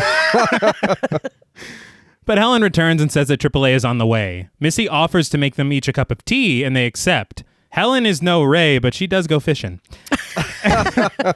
She's like, I remember David had a friend. What was his name? Missy says she doesn't know very many of David's friends, but that there was a man who came by shortly after David died to pay his respects. Missy says they were sweet on each other, but she thinks it hurt him too much to be around her and says that his name was Billy Blue. Okay, listen. The fakest fucking name I've ever heard. Ari came in here when I was watching it. And I'm just watching it, taking my notes or whatever. And she goes, Billy Blue, that's ridiculous. She is 9. She's 9 years old. Yes. I laughed out loud. Why couldn't you come up with a better... No, that's dumb. But I was like, you were sweet on him. Yeah, and that's the other thing. You fucked him, didn't you? Oh my God. I mean, if we're going to listen to the tea, I want to listen to the tea. Tell me the whole story, though. What we will learn later... Wait a minute. I want more. I want more of this story. Yeah. I never even put it together. Yeah, but we'll talk. And the tea gets hotter. But the second thing is I do want to commend Anne Hesh for being the only cast member who felt like pretending she was from North Carolina. Yeah. The accent, you Yes, everybody else is clearly from They're California. like, no, it's fine. No. But the girls rush out, not having tea, and Missy says that they can come back anytime. That's when I felt really bad for her. She's lonely as fuck. Very. In the car, Julie expresses remorse for ruining the lives of everyone who knew David, and Helen says that she doesn't think that they're that powerful, but then they both get jump scared by Missy, who says that Julie forgot her pack of cigarettes. She comes yelling at the car and banging on the window. I had a couple things. She did not need to do all that for cigarettes. Of course not. And secondly, y'all really are having this conversation still parked next to this woman's house? Yeah, why not? Yeah. And why do you have the car on? You're You Julie, just you're lied. so fucking stupid. Maybe Ray was right at the campfire, man. Like, yeah, with your fucking brains or whatever. But she remarks that they seem to have gotten the car started pretty quickly. And she's like, funny how that happens. Julie pulls away and Missy watches them suspiciously. And this is when I was like, Fisher woman? Yeah. Right. That was rude as fuck of her to just drive off. Oh, yeah. Yeah. She was still hanging on the thing. Yeah. It could have been like fucking Terminator. But Julie pulls in front of Helen's house and says that they need to find Billy Blue. Helen wonders if David wanted to die, considering it was the 1-year anniversary of his fiance's death. Julie's like, if that helps you. Which I was like, God damn, dude. Yeah. Now I remember why we haven't talked in a fucking year. Exactly. Like, you're an asshole. Yeah. Reason 1. You did exactly what I did. Yes. Barry was drunk and obnoxious and really caused the wreck. Ray physically did it. Me and you were the same. So stop fucking, don't do that. I will say she did get her crown snatched. Now, She did. that's the only difference. I think it was even Barry that pushed him into the thing. It was. So again, she's not even responsible for that. Climb off your fucking high horse, Julie, because you are no better than me. Yeah. Just saying. No, again, You don't fucking talk to Helen like that. No, we don't allow it. And this is our main character. Yes. Yeah, she should have socked her in the mouth. Yeah. She should have. And instead, it's so sad because this is the moment when Helen mourns for their friendship. Yeah. And she tells Julie that she misses her. It's like... And Julie's like, whatever, bitch. Yeah, she doesn't even say You're anything. still here? Yeah. Get out of my car. Right, sure thing. Yeah. You got it, bud. Yeah. Why is everyone so kind in this movie? But Julie just sits there and Helen does get out of the car. Helen heads inside her house and says hello to her father, who is watching sports on the couch and doesn't reply to her. Good talk. Behind her, we see the fisherman enter the house and pull out his hook. I was waiting for the fisherman to go, hi, Dad. Yeah. And he's like, didn't seem to work for her. But Helen heads to the kitchen and pours herself a glass of Diet Coke with the label facing the camera, of course. Naturally. She downs it like whiskey and she's like, wow, that is refreshing. And no calories? No, that didn't happen.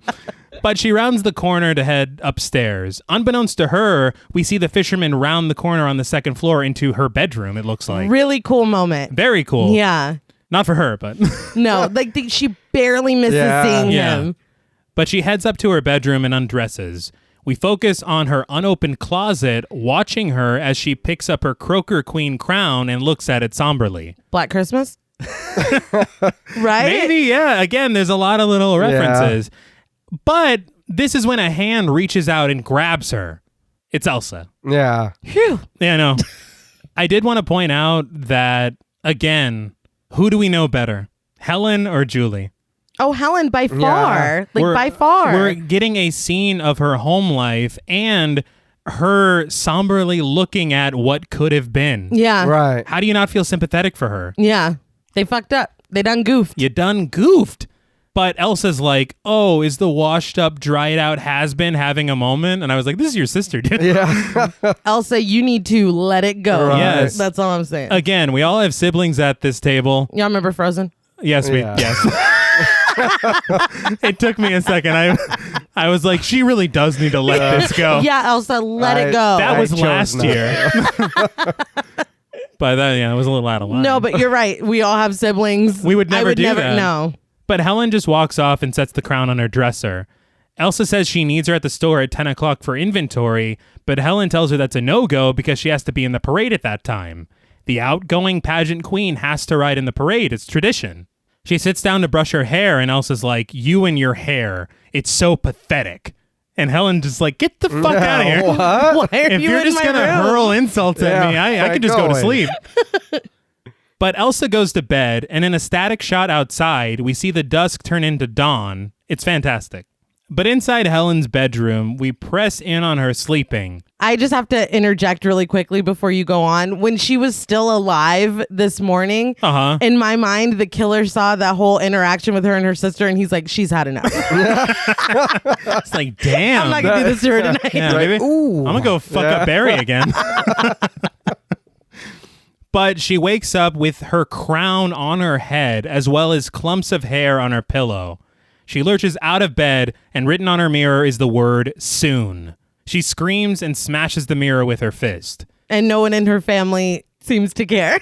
Her dad's just watching the game still. She's gonna hurt herself doing that. Yeah, man. Elsa's like, oh, you're screaming. Right, it's pathetic. right. And again, talking about red herrings, the last thing Elsa said was she talked shit about her hair. Yeah. So it's like, did this girl come in here at night? Fisher woman. Right. Yeah, But Helen immediately calls Julie, and we see Julie rushing to her car outside her house and heading over to Helen's place.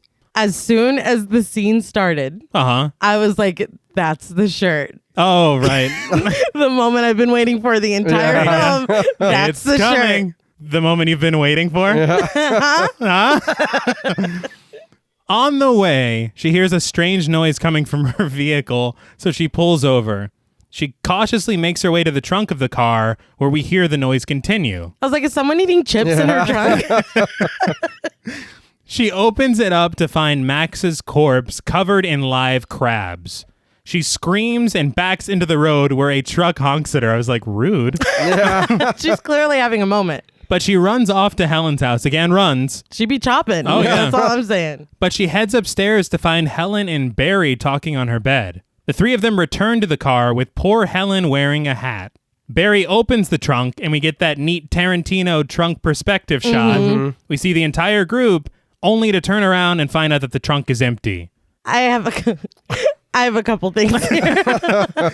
There were a lot of crabs in there. There were so many crabs in there. They left nary a crab leg. No. Not Not one leg. I'm so confused. I was like, did this happen in her mind? There was a baby crab crawling out of his mouth. You even got that one? Yeah. But it's broad fucking daylight. Yeah, that was fast. So somebody put him in there with all the crabs. Like, what statement were you making with the crabs, I don't know. first of all? Fish town. You're going to sleep with the fishes. We already got Max who's like, hey, got private enough for you. So, I mean. I'm just so confused. And then he removed a whole ass body and a shit ton of crabs. Yeah. Was he the person honking in the truck? Oh, yeah. He's like, hey, I came for my crabs. He was backing up when she took off running. Yeah. There's That's so, good eating. There's so much I don't understand about this moment. No, a lot of it doesn't make sense if I'm honest. Worst of all, Julie says that Max was in there and he was wearing Barry's jacket. Stop it. Cut it out, dude. Now, I had to rewind it, which, Julie did not have the luxury to do. And I did see that he is wearing the jacket. Yeah, he is. But there's no fucking way she saw through all those crustaceans. and saw it. All we're looking at is that crab crawling out of his mouth. Yeah. Be honest. You were not looking at what that man was wearing. Girl, you were too busy screaming. Like, your eyes were closed. Yeah. Come on, man. I don't buy it, Julie. I don't buy it at all. But Barry asks if the crabs took him away. Sorry. He's What a dick, man. He stays being an asshole. But Julie says the killer must have come back and taken it. Barry's like, why? This is when Julie gets mad.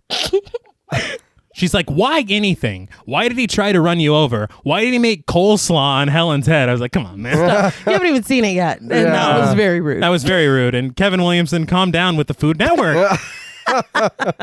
But Barry says that they should just go back to the house. And she asks him, she's like, where's your jacket, man? I was like, what? Does that have to do with anything? But Barry understands and he looks at her like, you got me there. But Julie says he's out here watching and waiting. She turns to the open road and screams, what are you waiting for, huh? What are you waiting for? And in an overhead shot, we see her spin around. I was going to say, please don't forget the spin. Nope. And I'm raising my hands in worship to this moment because it is goddamn iconic. Me and my friend Amy used to say this to each other all the time. It is so bad that it's good. It's great. I think this is one of few things that fit that label. So bad it's good. Because I want to be clear, it's really bad. I got it right here. Yes, you spinning, murdering bitch. It's great. It's like, what are you doing? She's gone with the wind fabulous. Yeah. Wow. It's too much. It's entirely too much. Two very quick things. One, I read that this is the scene she auditioned with. Okay. Which is very interesting. I saw that on that featurette. But then I also read, according to, I believe it was Movie Phone, Jennifer Love Hewitt says that this idea was suggested to them by a child that was on set. What is this child doing there? I don't know. And honestly, checks out. Yeah, it feels right. I don't even need to do due diligence. I believe it 100%. I don't need a second source, especially if it's Ray's fucking heart. But we fade to the next scene with them arriving back at Helen's house. Ray is there, and he says that he was looking for them. Barry's like, you're gonna fucking die, and just slugs him to the ground. Julie breaks it up, and Barry says that Ray is behind all of this. Ray says it can't be him because he got a letter, which pales in comparison to everything everyone else has suffered. But Ray's like, he fucked up my hair too, look. Yeah. You look like Johnny Bravo, man. But Barry puts everything on him, saying that he never fit in with them anyway, and he's being fueled by jealousy to fuck with them now. He's a good friend, huh? Very good. The best. The best he's ever had. He's like, man, I wish Max was still alive. But Julie says that they have to stick together. Barry says if it's not Ray, who is it? And how do they find him? This is when Julie and Helen bring up Billy Blue. Yeah, I know. Is that a lounge singer? That is my new alter ego. Yes, with Billy an Blue. I-E, B-I-L-L-I-E. That's it. That's what it is. But realizing from what they learned from Missy that David was class of 92, Helen remembers that Elsa was also class of 92 and suggests checking their yearbook. In the next scene, they look through the yearbook, stopping on a picture of David. Ray says he can't believe that's him, and Barry's like, yeah, his face isn't splattered all over the road, dipshit. And Ray just looks away like, I just can't win with this guy. I try. I'm starting to think you really don't like me. Right? Are we friends? Yeah, like, what? No. I just need to know for my personal, like, this is getting to be a lot. But Julie suggests that Billy Blue could be a fake name, and I was like, thank No you. shit. No way. But she says that they should bring the yearbook to Missy and have her point him out. They're like, hey, we have car trouble again. Can you take a look Sorry at about this yearbook? last time. We'd like that tea, please. But Ray is not down, so the groom makes plans around him. Julie will go speak to Missy, Helen will go to the parade in case the fisherman decides to show up, and Barry will join her, not letting her out of his sight. Ray says that they all sound like vigilantes and that they should do the smart thing and just leave town. I love that they all assign jobs and then they're like, and Ray, you can go ahead and go fuck yourself. They give him nothing. Well, what help is he doing? Yeah. You can lean back and stretch. But Julie disagrees, saying that she tried that and she just wants her life back. How has Julie made herself the victim in this? This is what I don't understand. Nobody did this to you. No. Just saying. But she asks him if he's in or out, and he just stands there mulling it over. But in the next scene, we're at the parade. Marching bands and floats ride by. They're playing more American. I think it was like America the Beautiful. I don't know. There's like 4 songs. But Helen sits on a float inside of a giant clam, the absolute pearl that she is. 100%. Waving to the crowd. It did make me laugh because Barry is sat on the edge of the same float. Just fucking mean mugging the entire crowd. He's all fucked up. Yeah. I was like, did the organizers sign off on this? Yeah. I was like, are you allowed to be on that float? But he turns around and he shares a smile with Helen. And I was like, man, that was kind of sweet. Yeah. It's honestly a sad moment. Yeah. Because you think about the beginning of the movie, how like psyched he was and happy for her to have won. Yeah. And how happy she was to have won. And it's like this little moment of, hey, remember that or remember before. Mm-hmm. It's sad. It's sad. And they both share it because they're like, and honestly, with where Helen's life has gone compared to where she thought it would go. Yeah. She's probably very wistful. Yeah. It's probably super bittersweet. Mm-hmm. That look was just a pretty heavy moment in just a second. It's almost as if they should have been the main couple. Yeah. But, But Here we whatever. are. Yeah, Julie, guys, right? Yeah. And fucking wooden ass Ray, right? Right, guys? Who is weak as shit? Like, he wouldn't even stand. I can't, dude. I can't. Call him wooden? Yeah. Yes. But in the crowd, we see a man in a rain slicker staring right at them. Helen points him out, and he slips into the crowd with Barry in hot pursuit.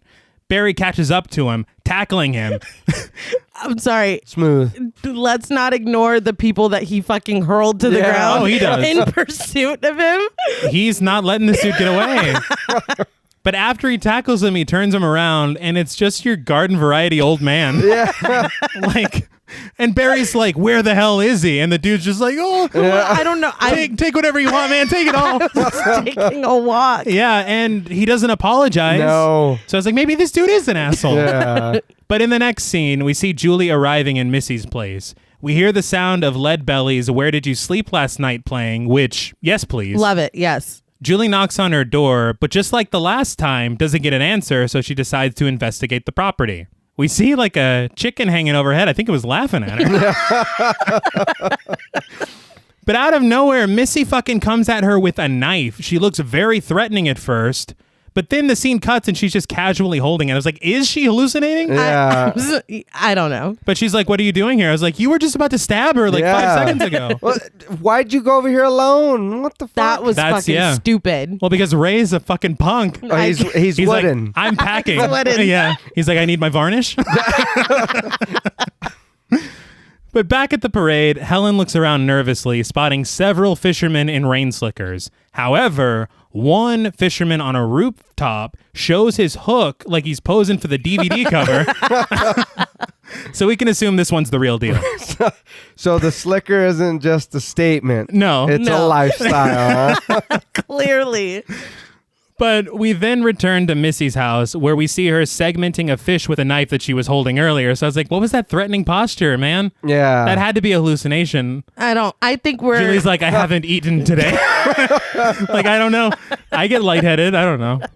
Dieting's hard. But Julie says that she needs to find Billy Blue and asks her to look through the yearbook. Missy asks what this is about, and Julie tells her that it has to do with July 4th and that what happened to David was not an accident. There was more to it than that. You can't just say that to this woman. No. She's like, yada, yada, yada. Yeah. And then your brother was dead. By the way. I'm like, what are you talking? Shut the fuck up. She's like, P.S. Something not so chill happened. But Missy says that she knows, and she says that her brother killed himself. She says he went to be where Susie died after the whole town blamed him for it, and he started to blame himself.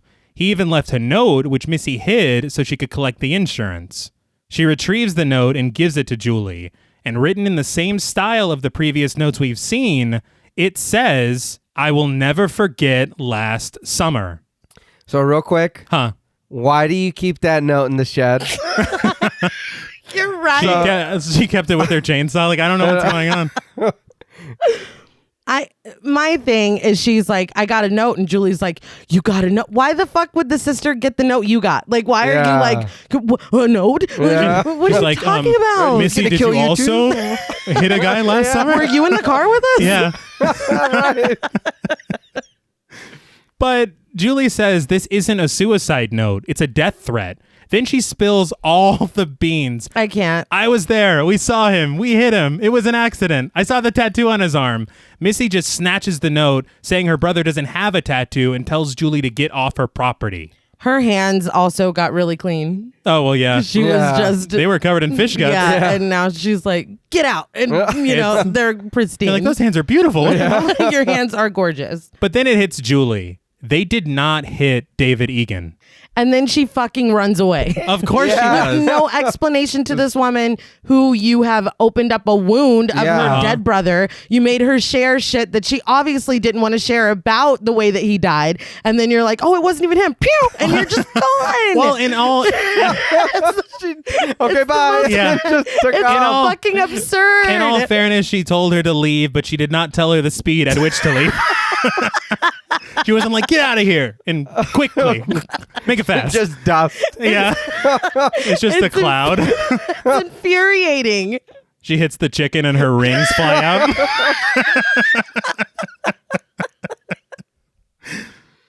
But at the pageant, we see a ton of women getting their acts ready, as well as stagehands getting everything situated. In a cool transition, the backdrop becomes transparent, and we see Helen backstage with Barry. Yeah. I actually really liked that. That was really neat. Yeah. Barry assures her that everything will be okay and that he won't let anything happen to her. Later that night, Helen is invited on stage as last year's queen to the sound of, like, uproarious applause. So, appropriate reaction. Of course. I was doing the same thing. Yeah, at home. But she sits down in a chair as Barry watches from the balcony just like he did last year. We then get a nice overhead shot of that winding road, possibly reused from the opening, but I don't care. But then we get a shot of Julie speeding down that road. In a car. For the first time, she's not running. Just huffing and puffing. But at the pageant, Helen watches an awkward performance during the talent portion of the competition, and she goes, Jesus. It's like shit's gone downhill since last year. Is that what I looked like? God damn. But we then see movement behind Barry on the balcony, which Helen also notices. The light catches a figure, and we see that it's the killer. He grabs Barry and begins to fight with him. Helen screams for help, ruining the already dreadful performance. The crowd holds Helen back from thereby like, thank you. But the crowd holds Helen back from helping Barry herself, and she continues to scream as we fucking see the fisherman sinking his hooks into Barry again and again, pulling it back bloodier each time. Why are they holding her back? Yeah. I don't know. I was furious. I don't understand why they ganged up on her and grabbed her like that. No. I don't know. And they weren't even asking her anything. They were just holding her as she screamed. Yeah. And she's like up there. Yeah. He's killing him. Like Yeah. she's saying, Not even, are you okay, No, man? I was it so mad. Fucking weird. But an officer arrives on the scene and he's like, what? Who's killing who? Yeah. And Helen screams to check the balcony, so they head up there together. When they find nothing up there, the officer is very annoyed and tells her to head back downstairs. The camera pans over and we see blood dripping from the banister. great job, officer. Yeah. You didn't even Fantastic. look. Yeah, so the cops are useless because that wasn't a luck. No. No. That- He like, just well, wanted to watch the rest of the pageant. yeah. Looks all good here. Open and shut case, Johnson. yeah, right. Sure thing. But downstairs, Helen sits in tears, telling the officer that he has to believe her. He asks if he can take her home because her parents are worried sick about her. So she stands up to join him, and the host of the pageant is like, yeah, we're going to be needing that crown. You gotta go, but the crown stays here. And he snatches it. But we then see Julie arriving back at her house and heading inside to do more frantic research. In the car, the officer tries to get all the details, and he's like, so he killed him with a fish hook? Did he use the same hook to cut all your hair off? And then he just laughs to himself. I'm like, first of all, her hair looks great. It does look great. And she's crying and clearly upset. I don't know why you wouldn't, at least for her sake, be like, okay, we'll figure it out. Like, what? Like, why the fuck I don't understand. He's treating it like it's a prank, but she's clearly distraught. Serious. No, yeah. Then he says he's heard this story before, and then he goes on about that old urban legend. After coming up on a road barricade, he says they'll have to take an alternate route through an alley. Seems safe. Oh, yeah. Helen grips the dividing fence between the rows of seats and lays into the officer, saying he's going to fry in hell if he ignores that there's been a murder. Let him have it, Helen. We love to see it. Yes. But the cop offers an olive branch, saying that they'll contact Barry's parents and begin a search, but he was probably just playing a prank. In the alley, we see a man in a fucking rain slicker standing next to a truck with the hood open. The officer says he's going to stop and see if he needs help and gets out of the car. Helen, realizing this dude is clearly the killer, screams to warn him, but the officer approaches anyway and is promptly disemboweled. Should have listened. Yeah. Okay, real quick. Yes. Bulletproof vest, but go ahead.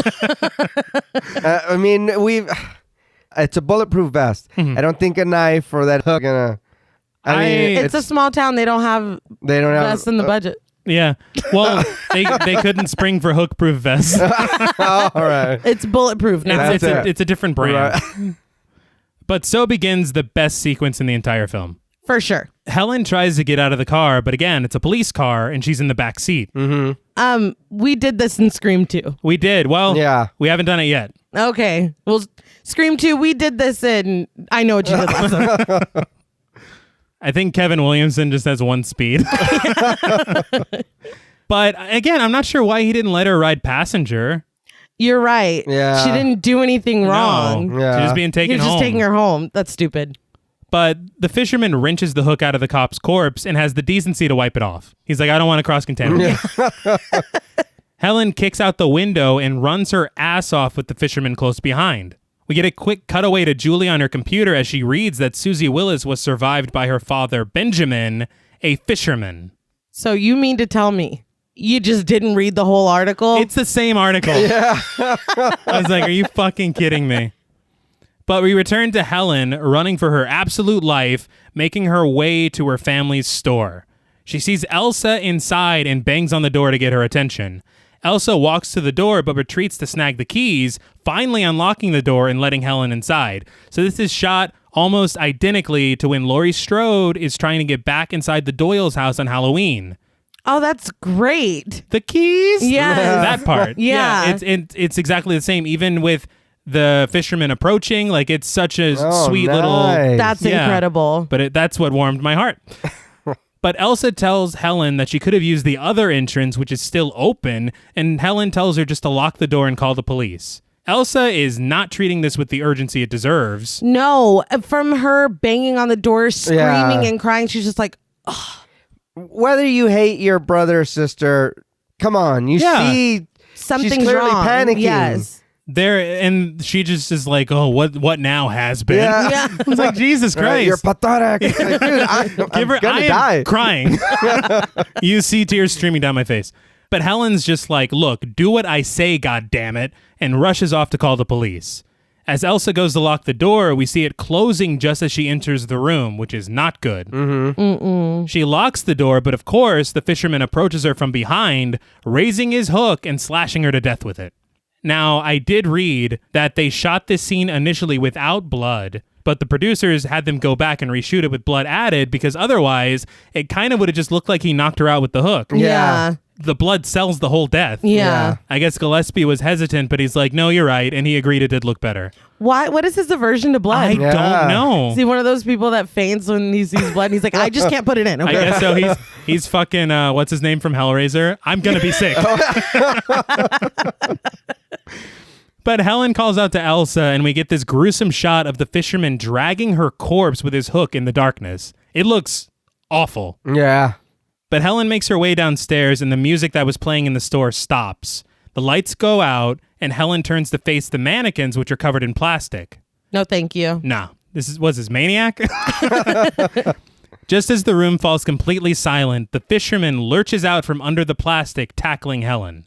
She's able to get away, heading for an exit, which is locked, though, and she finds her sister's corpse in an adjacent bathroom and attains Scream Queen status. Oh, great scream. Great scream. But she hops onto a freight elevator and pulls herself up as the fisherman attempts to slash at her. I read that this was a real elevator in the store. Oh, wow. And when they were location scouting, Gillespie told Williamson about it, and so he added this sequence to the script. Oh, That's nice. awesome. Thought that was really cool. But the fisherman eventually gives up and takes the much more convenient staircase, meeting her up in the attic. He pursues her, but Helen finds a window and jumps out of it into a dumpster. The music swells as Helen runs through an alley, fireworks exploding overhead. With the parade in sight, she makes a mad dash for safety. But amidst all the noise of the parade, she somehow hears another noise that stops her in her tracks. And when she turns back around, the fisherman is right in front of her. He throws her into a pile of tires, and we see them tussle in an overhead shot.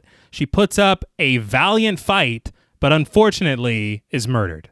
I'm going to sit quietly for the rest of the film because I did turn it off here and I didn't finish it.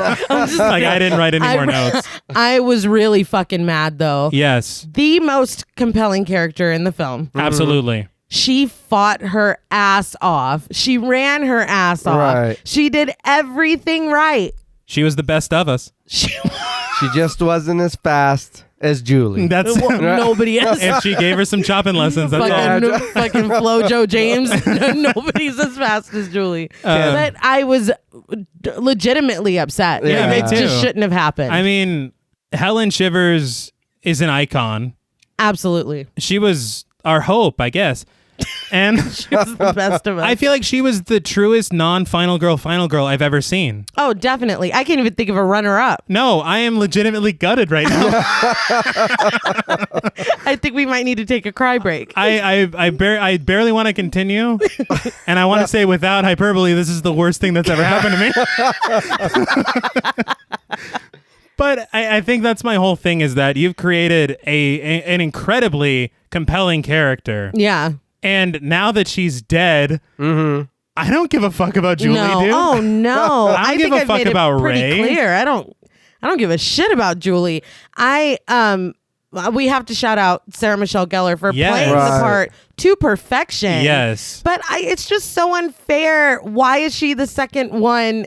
It makes me so mad. And she Right. fought so hard. So hard. And I do want to point out that I did read that in the novel, nobody dies. Nobody dies. Yeah, I read that too. And so that hurts. Yeah. This didn't even have to happen. No. Kevin, God damn it, What Kevin. are you doing, Kevin? You're on notice. First Thank you. Tatum and Well, now this. But thank you for Scream. But yeah, You're Tatum. still on notice. I fucking love Tatum. Tatum was the best. Yeah, I'm mad. I'll die mad about it. But unfortunately, we press on. You press on. I'm not talking for the rest of the Nay, where are you going? No, I'm just kidding. But we see Julie arrive at the festival. She makes her way onto Ray's boat, calling him out. When she finds him, she explains everything. They didn't kill David Egan. Benjamin Willis did to avenge his daughter's death. Then they hit Ben and thought they killed him, but he survived and is now back for revenge in Pog form. It's all quite simple, Ray. Really. Yeah, if you don't think about it. This is where I'm like, this is a bit convoluted. Yeah. It's a lot. And again, this is all the film. This is not. Yeah. I wonder if they did it so that we can still like Julie and Ray, because he's also a murderer. Uh-huh. Right. So it's not like you just hit this dude and now he's back for revenge, because then y'all should be killed. Oh, yeah. Right. But This no, should be from he's- his point of view. But guys, like, he's bad though, so it's Yeah. fine It's that all right. we hit him and left him for dead, because he killed somebody that night. Sometimes you gotta do the wrong things for the right reasons. Sure. I don't know. It's very convoluted for me. Yeah. Like, she's explaining it to him and he's like, who's on first? Yeah. And who am I? Right. What part do I play in Yeah. all Oh, of I this? was driving. Yeah. Okay. I'm me? But Ray tells her to just come inside the boat, but she sees the name of his boat is the Billy Blue. I screamed. It's so funny to me that this was the only thing that fucking Ray could think of. Yeah. It's like, what is he, fucking Kaiser Soze? Jesus Christ. But she then accuses him of being the killer, and he says he can explain, though. However, she runs away. Yeah. Before she ran, she should have been like, Ray, did you fuck that lady? Yeah. So now you see. Yeah. Now I see. I never put it together. She said we were sweet on each other. Yeah. For what, 2 months or something? Yeah. And then he took off. What kind of fucking sociopath? Uh-huh. Because he thinks he killed her brother, right? Yeah. Well, first of all, he probably considered it trauma bonding. Second of all, they were on a break. I fucking hate Friends. I don't know why I made that reference. No, my thing is, how do you kill this man, seek out his sister, and then he's like, I mean, You're Julie's here. not around. Here's the thing. Let me take you to a spot I know on the beach, okay? We can You all like my hair? agree. We can all agree Anne Hesh is cute. That's not the point. What are we talking You about? murdered her brother. Oh, you like morality. Morality. Yeah, no. Yeah, Ray's a piece of shit. Remember when Anne Heche was on fucking Nip Tuck? Yes, I do. And that was funny. She was like, that's What are you, Chris Farley? That was awesome. Yeah. Remember when? That was so stupid. It was a very dumb plot line. If you recall, Sean, what the fuck were you doing? He was so stupid. Good Lord. That's when they were really grasping. I don't know how. Let's do a Nip Tuck show. Hey, I'll do it. I like Nip Tuck. Some of it. Great until it's not. Hollywood swinging. But Plastic fantastic. please no. That was the best part. That was the worst part. Julie runs away. But Ray chases after her only to be clotheslined by a fisherman. Oh yeah. Yeah. Julie begs for help and he tells her to get on his boat, which she does. Once inside, she sees a collection of newspaper articles about Barry and Helen, as well as some about herself. I laughed because he's like, you can go on my boat, but like Yeah. his face is shrouded in darkness. Yeah. Yeah, I don't even know who you are, dude. Like, what the fuck? And I'm like, I think this guy might be Yeah. bad news. Yeah. And her evidence against Ray is flimsiest at best. It is. Especially since you just figured out the whole thing. Like, Yeah. Julie, Come girl, on. I can't. But Julie tries to escape out of a door and finds that it's locked. After the fisherman unties the boat from the dock, he joins her on board. Julie admits to him that she's in a lot of trouble, which the fisherman says is a shame, being that it's July 4th. He takes off a matching I love you necklace, striking the chime and hanging it next to several photos of him and his daughter. He says kids like her should be out having fun, drinking, partying, running people over, getting away with murder, shit like that. We see the fisherman is Benjamin Willis, played by Muse Watson. Julie realizes she's fucked up. You done goofed, You done Julie. good. Yeah. You pulled a Kevin Williamson, Julie. It's funny because when we announced that we were doing this episode, when they had voted for it, or no, maybe it was when we put it up on the Patreon for people to vote. That's the line that Megan put Yes. in the comments, and I was like, that is so fucking funny and petty. Why is he And I so had- fucking snarky? No, I had completely forgotten about it until she said that, and I was like, man, you didn't have to. Yeah. No. He's been rehearsing that in the I mirror. was like, can you just not talk? Yeah. He's fucking Travis Bickle. You talking to me? You talking to me? Running people over. But I do want to point out, this is very underwhelming. It Yeah. is. Okay, I had wanted to talk about that as well because, like I said earlier, I love a whodunit. Yes. But I love the whodunit more when I've seen the face. Yeah. Yeah. It's like, it was this guy. You're like, Even- oh. Yeah, we even it- talked about the reveal in Scream 2 being underwhelming. Yeah. But At least. at least we knew that person before the reveal. Oh, okay, I'll give you that because it did. You know, Like, who the and I was fuck like, is this who guy? are you? I don't. Shut up. That's why I said, I was like, just don't talk no more. Yeah, it's like, can we just make Right. it? Can we just say it was Ray? Go put the coat back on. Yeah, that was a joke, right? Something. I mean, that's exactly right. For me, if I had known, motherfucker, I learned your name 2 scenes ago. Yeah. I didn't even know you existed. There's no impact. No. Yeah. here. I'm Benjamin Willis. Who? Who Yeah. the fuck is that? I don't even know. Dude, we never even saw Susie. No, Yeah. Yeah, no, nothing. Nothing. Give me the urban legend twist. Yeah. Yeah. Okay. That His hook is on the car door. Right? But Julie runs away from him. No way. Yeah. He follows close behind with a hook, chasing her around the boat. She finds a flare gun and loads it, but Ben apparently is now behind the controls of the boat. Yeah. And he accelerates and causes her to lose her grip on it, and it flies into the water. No, Helen would have held on to the gun. She would have. No, she threw the flare gun. I won't be needing this. Yeah, just throw that over there. Yes, sir. So affable. You got it, boss. I just want to point out how much energy this man has tonight because he's been busy Oh, yeah. all night and he's still just going after it. Now, I do want to point out that he was on the second floor of the Shivers department store and then ended up in front of Helen. And I just realized now that pisses me off. He's been training with Julie. He's been really watching her sprinting. And He's like, man, damn, that's what I need. That's taking what I notes. need to be. So chop the wind. Okay. Don't you remember what Leslie told us? Oh, When the camera's not on. that's exactly right. You That's why run. he was out of breath in the closet. It's like, dude, I've been running all goddamn night. It makes so much sense now. See, it's all coming together, man. But Ray finally wakes up on the dock and hops into a little motorboat and pursues Ben's boat, which we see is named the Sweet Susie. Sad. Very sad. Julie heads below deck, and we see Ray dive like an action hero onto the boat. Ben welcomes him aboard by name, which is a lot. Yeah.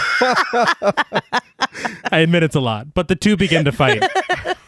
Julie finds her way through the lower deck of the ship and then finds her way back to the upper deck. She screams Ray's name, which distracts him long enough for Ben to hook slap him off the entire fucking boat into the water. It was all her fault. This is our final girl? Yeah. I want my money back. Yeah. But lucky for Ray, he gets caught in a fishing net. Julie heads back down to the lower deck trying to find another way out as Ben attempts to break in, fucking taunting her. Yeah. Yes. Julie finds another compartment, which is partially filled with water. I don't know boats, but that seems bad. Yeah. Are we sinking? Yeah, it's like, got more problems than this dude, man. But she uses her shirt to open a room that's filled with ice. This whole time, Ray is making his way back on board in the most precarious fashion ever. I was going to say. You fucking swashbuckler. I can't even believe this. I love these Jack Sparrow shots. We're getting. It's unbelievable. It's like, you don't have to do all that, dude. It's like, what the fuck is happening? Like, it's not necessary. Just doing the most. He is. He's like, I've done nothing this whole film. We're fucking tight roping, okay? But Julie digs through the ice to make her exit, but finds the corpses of Helen and Barry. Not Helen. Not Helen. I was hoping that she would be like Walt Disney and just like they could defrost her She's later. fine. She'll be fine. Yeah. But according to IMDb, the ice was gelatin, but it looked like these were models of Helen and Barry. It did not look like them. No. No, it definitely wasn't No. them. But if it's gelatin, why not just have them? Well, because Yeah. Oh, yeah. Jennifer Love Hewitt's crawling all in it. The ice. What? What's your what? What? No, I'm saying if it's gelatin, why not have Sarah Michelle Gellar and Ryan Felipe? Oh, okay. I You're like, but she'll hurt herself. I thought you were saying, why is the ice gelatin? I'm No. like, that bitch is cold. That I get. Yeah, that's a good point. But they spent all that time making I'm models. here. I'm here now. We're on the level. But Ben opens the compartment to find her, and Ray slings a hook directly into his face, knocking him down. Of course, Julie's just screaming the whole time. The entire time. I don't think she has any lines in this section. No. Except, ah! And Ray. Yeah, oh, yeah, fuck that. But Ray snags Julie and attempts to make an exit, but Ben, who I'm guessing is some kind of supervillain, because he survived a hit and run, a drowning. Yeah. Now he took a fucking full-on hook to the face, and he just opens his eyes like Michael Myers. Yeah, that would have busted his fucking face Oh, yeah. open. It looked worse in the car accident. Yeah. Yeah. But he wakes up and clocks Ray and then grabs Julie. He wishes her a happy 4th of July. It's kind of sweet. Thanks. But he tells her that before she leaves a man for dead, she needs to make sure that he's really dead. That's solid advice. Yeah. Yeah. She's like, that's not just about me. Just in Whatever general. you do in your life, make sure they're dead. But he swings his hook hand back to strike, but that hand gets caught up in some rope, which Ray uses to lift him up. It kind of looked like he put his hand in the rope. I don't think he wanted to kill Julie.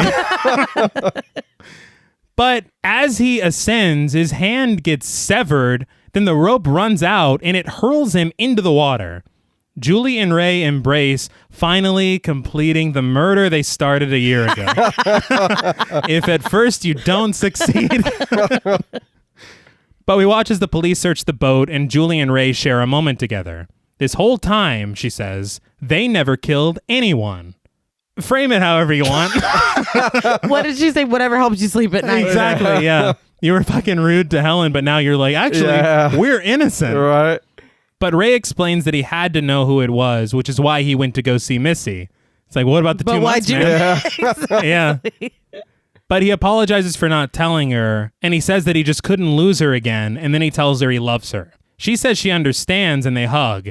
The sheriff walks up and asks why Ben would want them dead, and they dummy up. They're like, I have no idea. Ben, his name was? Never seen him in my life. No. Which is true. Yes. But No shit. Their dialogue is exactly what they said to each other at the beach at the beginning. Right. So, I mean, that was cute, but I still don't buy them as a couple. Yeah. No. He's like, is Helen around still? Or? But after dragging the water, the police recover Ben's hand, but not his body. That makes sense. So I smell a sequel. Yeah. Yeah. And he's like, I'm sure his body will wash up eventually. You say that to all the kids? I was like, what the fuck? They just went through That's some nice. shit. Yeah. It's Is that supposed to be comforting? Yeah. It's like, don't worry, kids. His corpse will be on the beach tomorrow. What the fuck? But I'm like, This okay. town's police force could use a lot of work. I'm like, okay, great. Yeah. I'll just sit right here until we find it. Yeah. And what did this man just tell you? Make sure I'm dead. Me. He pointed at his face. He literally just told you that, and you're like, I'm sure it'll be fine. Yeah. I'm going to go back to college.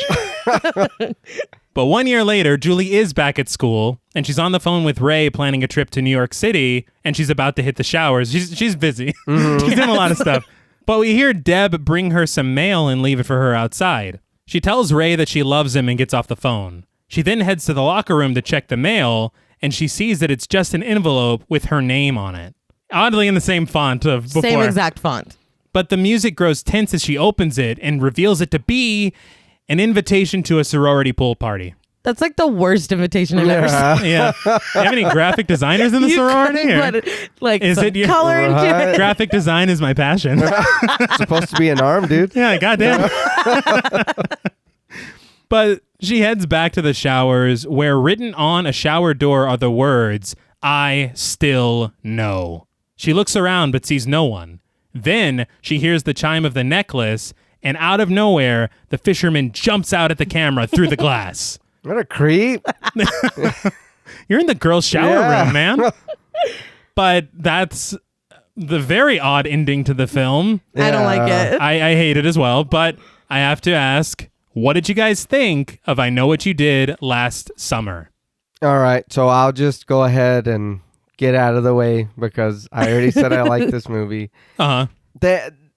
Towards the end, the story gets kind of whatnot, and it's a little, Yes. it's a bit much. Yeah.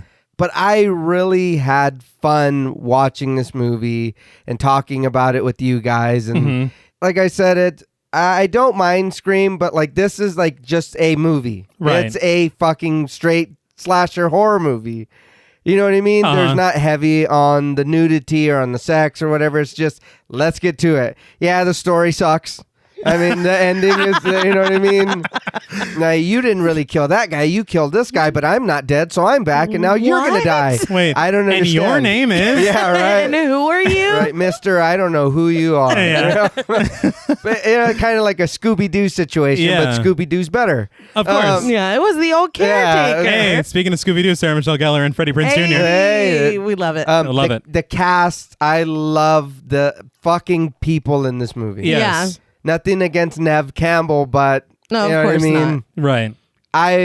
I love Jennifer Love Hewitt after my wife. Okay. Yeah. She's a I'm just distant kidding, second. yeah. Yes, okay. When I was a kid, you know what I mean? I was like, oh, which I'm sure any teenage boy my age, Yeah. you know what I mean, would have thought the same thing. Uh-huh. So that's kind of what wrote it for me before. But you guys bringing out all the stuff about it, I'm like, oh yeah, she's terrible. It's like, holy shit. You were blinded by love. Well, yeah, It happens. I was like, oh my God. I was like, she sucks. Yeah. It's like there's nothing, and that's I can admit it. You know what Yeah. I mean? The ending of it too was like, oh wow, that's what's happening. That's what you decided? Yeah. The ending is terrible. I feel like, isn't it a dream? Going into the second one? Because they make were a like, sequel and they have to be like, oh, fuck. We had fucked him, up. Yeah, we had him jumping out of we the done shower. goofed. Yeah. And I'm so, wow. 99% sure that the second one. She's like, and then I think he was mad at me about something. But yeah, she says it was a dream. So I ran away. Yeah. while I was screaming. Yeah, and then I woke up here. It's the ending was bad. The plot gets so convoluted. Oh, yeah. Right. But I can say a lot of negatives. Our final girl, I'm sorry, she's trash. Yeah. I'm mad at what they did to Helen. All that being said, this movie is so much fucking fun. Yeah. Oh, yeah. And I don't know if it's because it's something I watched a lot when I was a kid. I don't know what it is, but I can, if somebody's like, well, this, Yeah. well, it sucks because this. Right. Yeah. Like, I know. I know that it is riddled with flaws, that the story has a lot of problems, that Jennifer Love Hewitt, and I'm sorry, Freddie Prinze Jr., a lot of moments I'm like, what are y'all doing? It's so much fun. The story's fun until it's like, no, it was this. Yeah. But you thought it was this, but it's actually, whatever. I like it. You're like, do. God It's help me. God help me.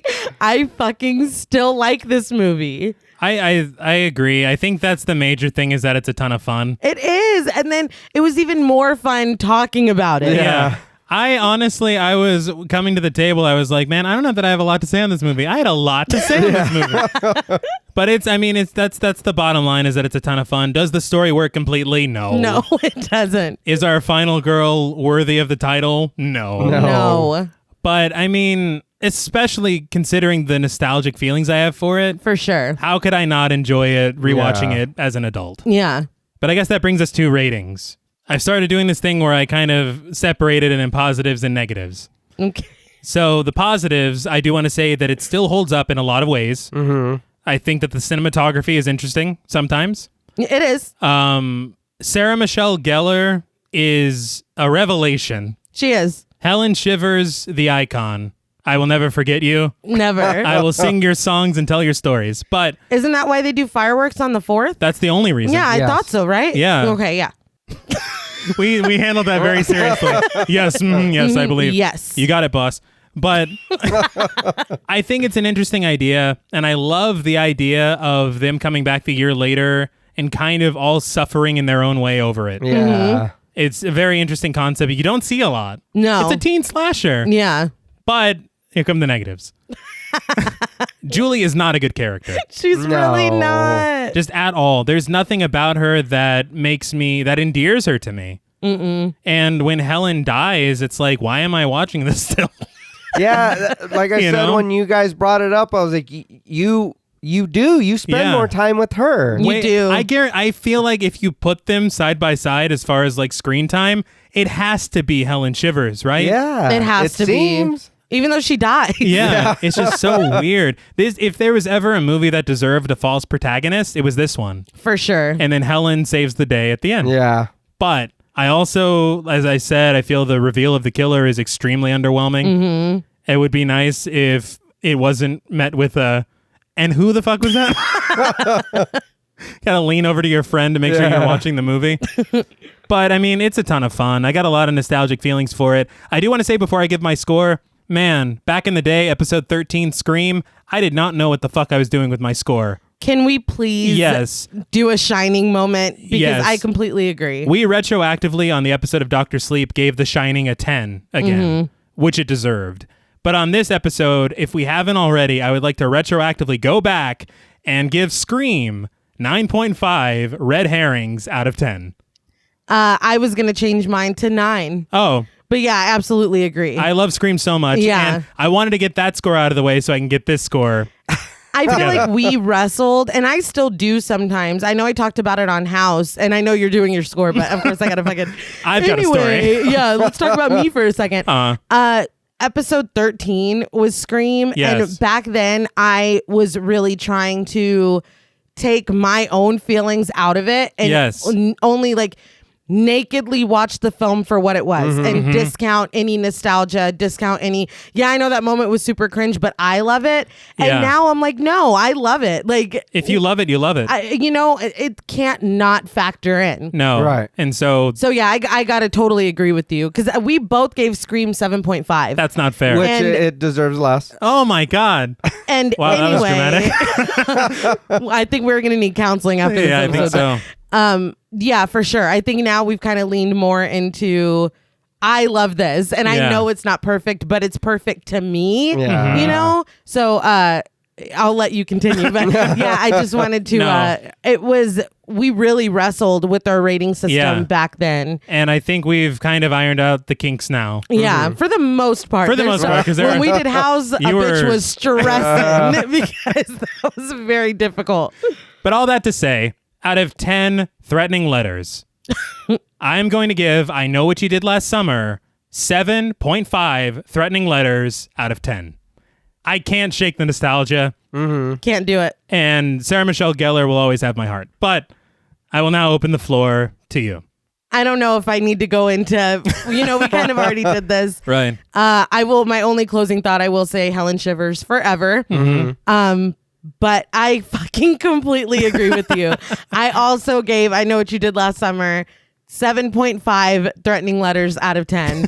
I was like, before I started the movie, I was like, this will probably be a 6.5. Yeah. But watching it and then the conversation we can have around it, it's so much fun. Yeah. Like, how many years later? You know what I mean? Yeah. And it's still so enjoyable. It's not fucking perfect. And I feel like we've identified why it's not perfect, but it will always be fun. Like, all this has taught me is that I'm not going to grow out of this one. No. It's just fun. But, John Paul? All right.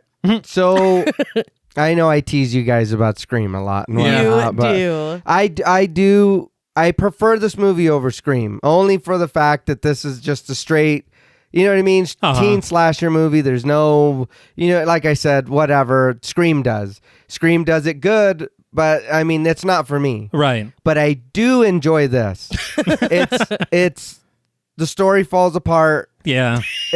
But you still kind of, all right, I want to see what's going to happen. You know what I mean? Yeah. When I was younger, I liked Jennifer Love Hewitt because I thought whatever, you know what I mean? I was a kid, whatever. Seeing it now as an adult and you opening my eyes to her character. Right. And I knew too, I was like, this is going to be a totally different movie now for me. But yeah, her character sucks. Yeah. You know what I mean? It's kind of, it's like, wow. She's great. She's great. Jennifer Love Hewitt is great. Of course. Julie James now. No. Yeah. And it did hurt me. Same thing like you said with the ending. I was like, really? Yeah. I don't know you, dude. Sir, like, is there somebody behind you? Yeah. Are you going to really be like an introducing? Exactly. And I did it with Ray. Yeah, Oh, right. shit. Yeah. Oh, God. And then Ray. 2 killers? Yeah.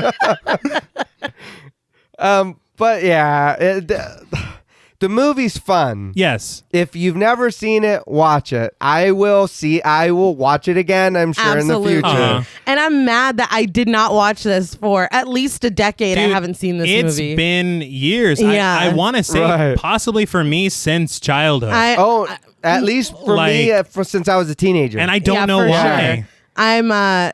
I'm throwing this back into the rotation. Oh, yeah. No, it's fun. It was a blast. And we got to watch the sequel too. Yeah. I can't wait till we cover this sequel.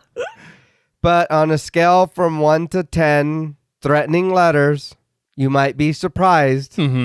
But I also gave I Know What You Did Last Summer 7.5 threatening letters. Hey, man. Like I said, I love the movie, but it did fall apart for me. Yeah. And even, like I said, the cast is great, everything. and I told your sister too, no offense, but the music isn't that great for me in this movie.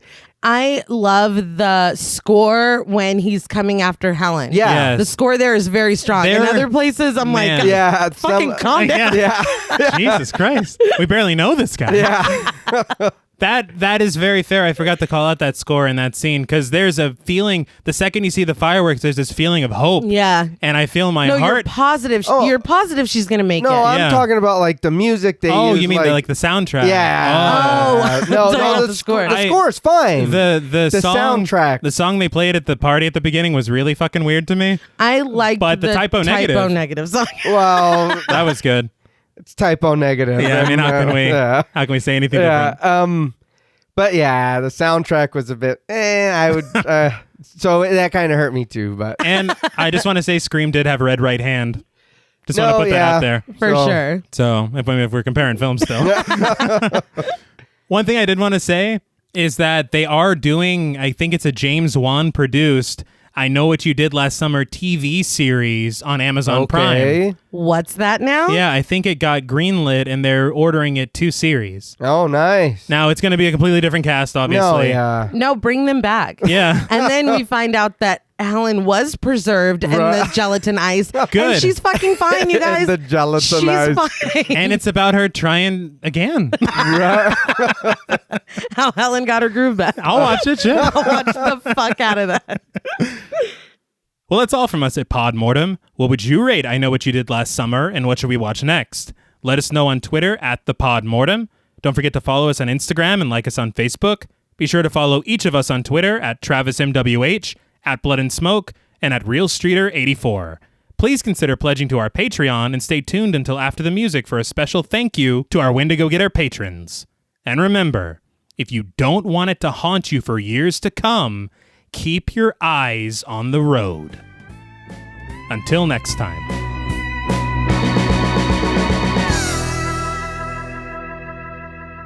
Thank you for staying tuned. We want to give a very special thank you to all of our Wendigo Getter patrons. Woo! Yeah, thank you.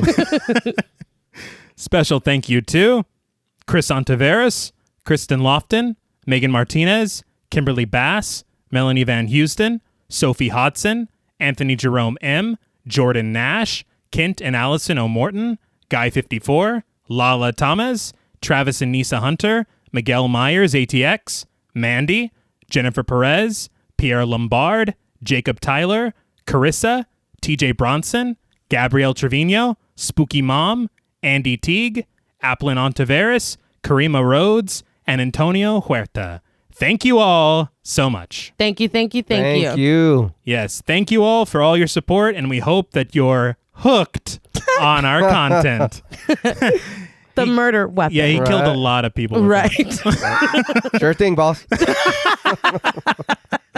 Helen shivers forever. Forever. Yeah. Until next time.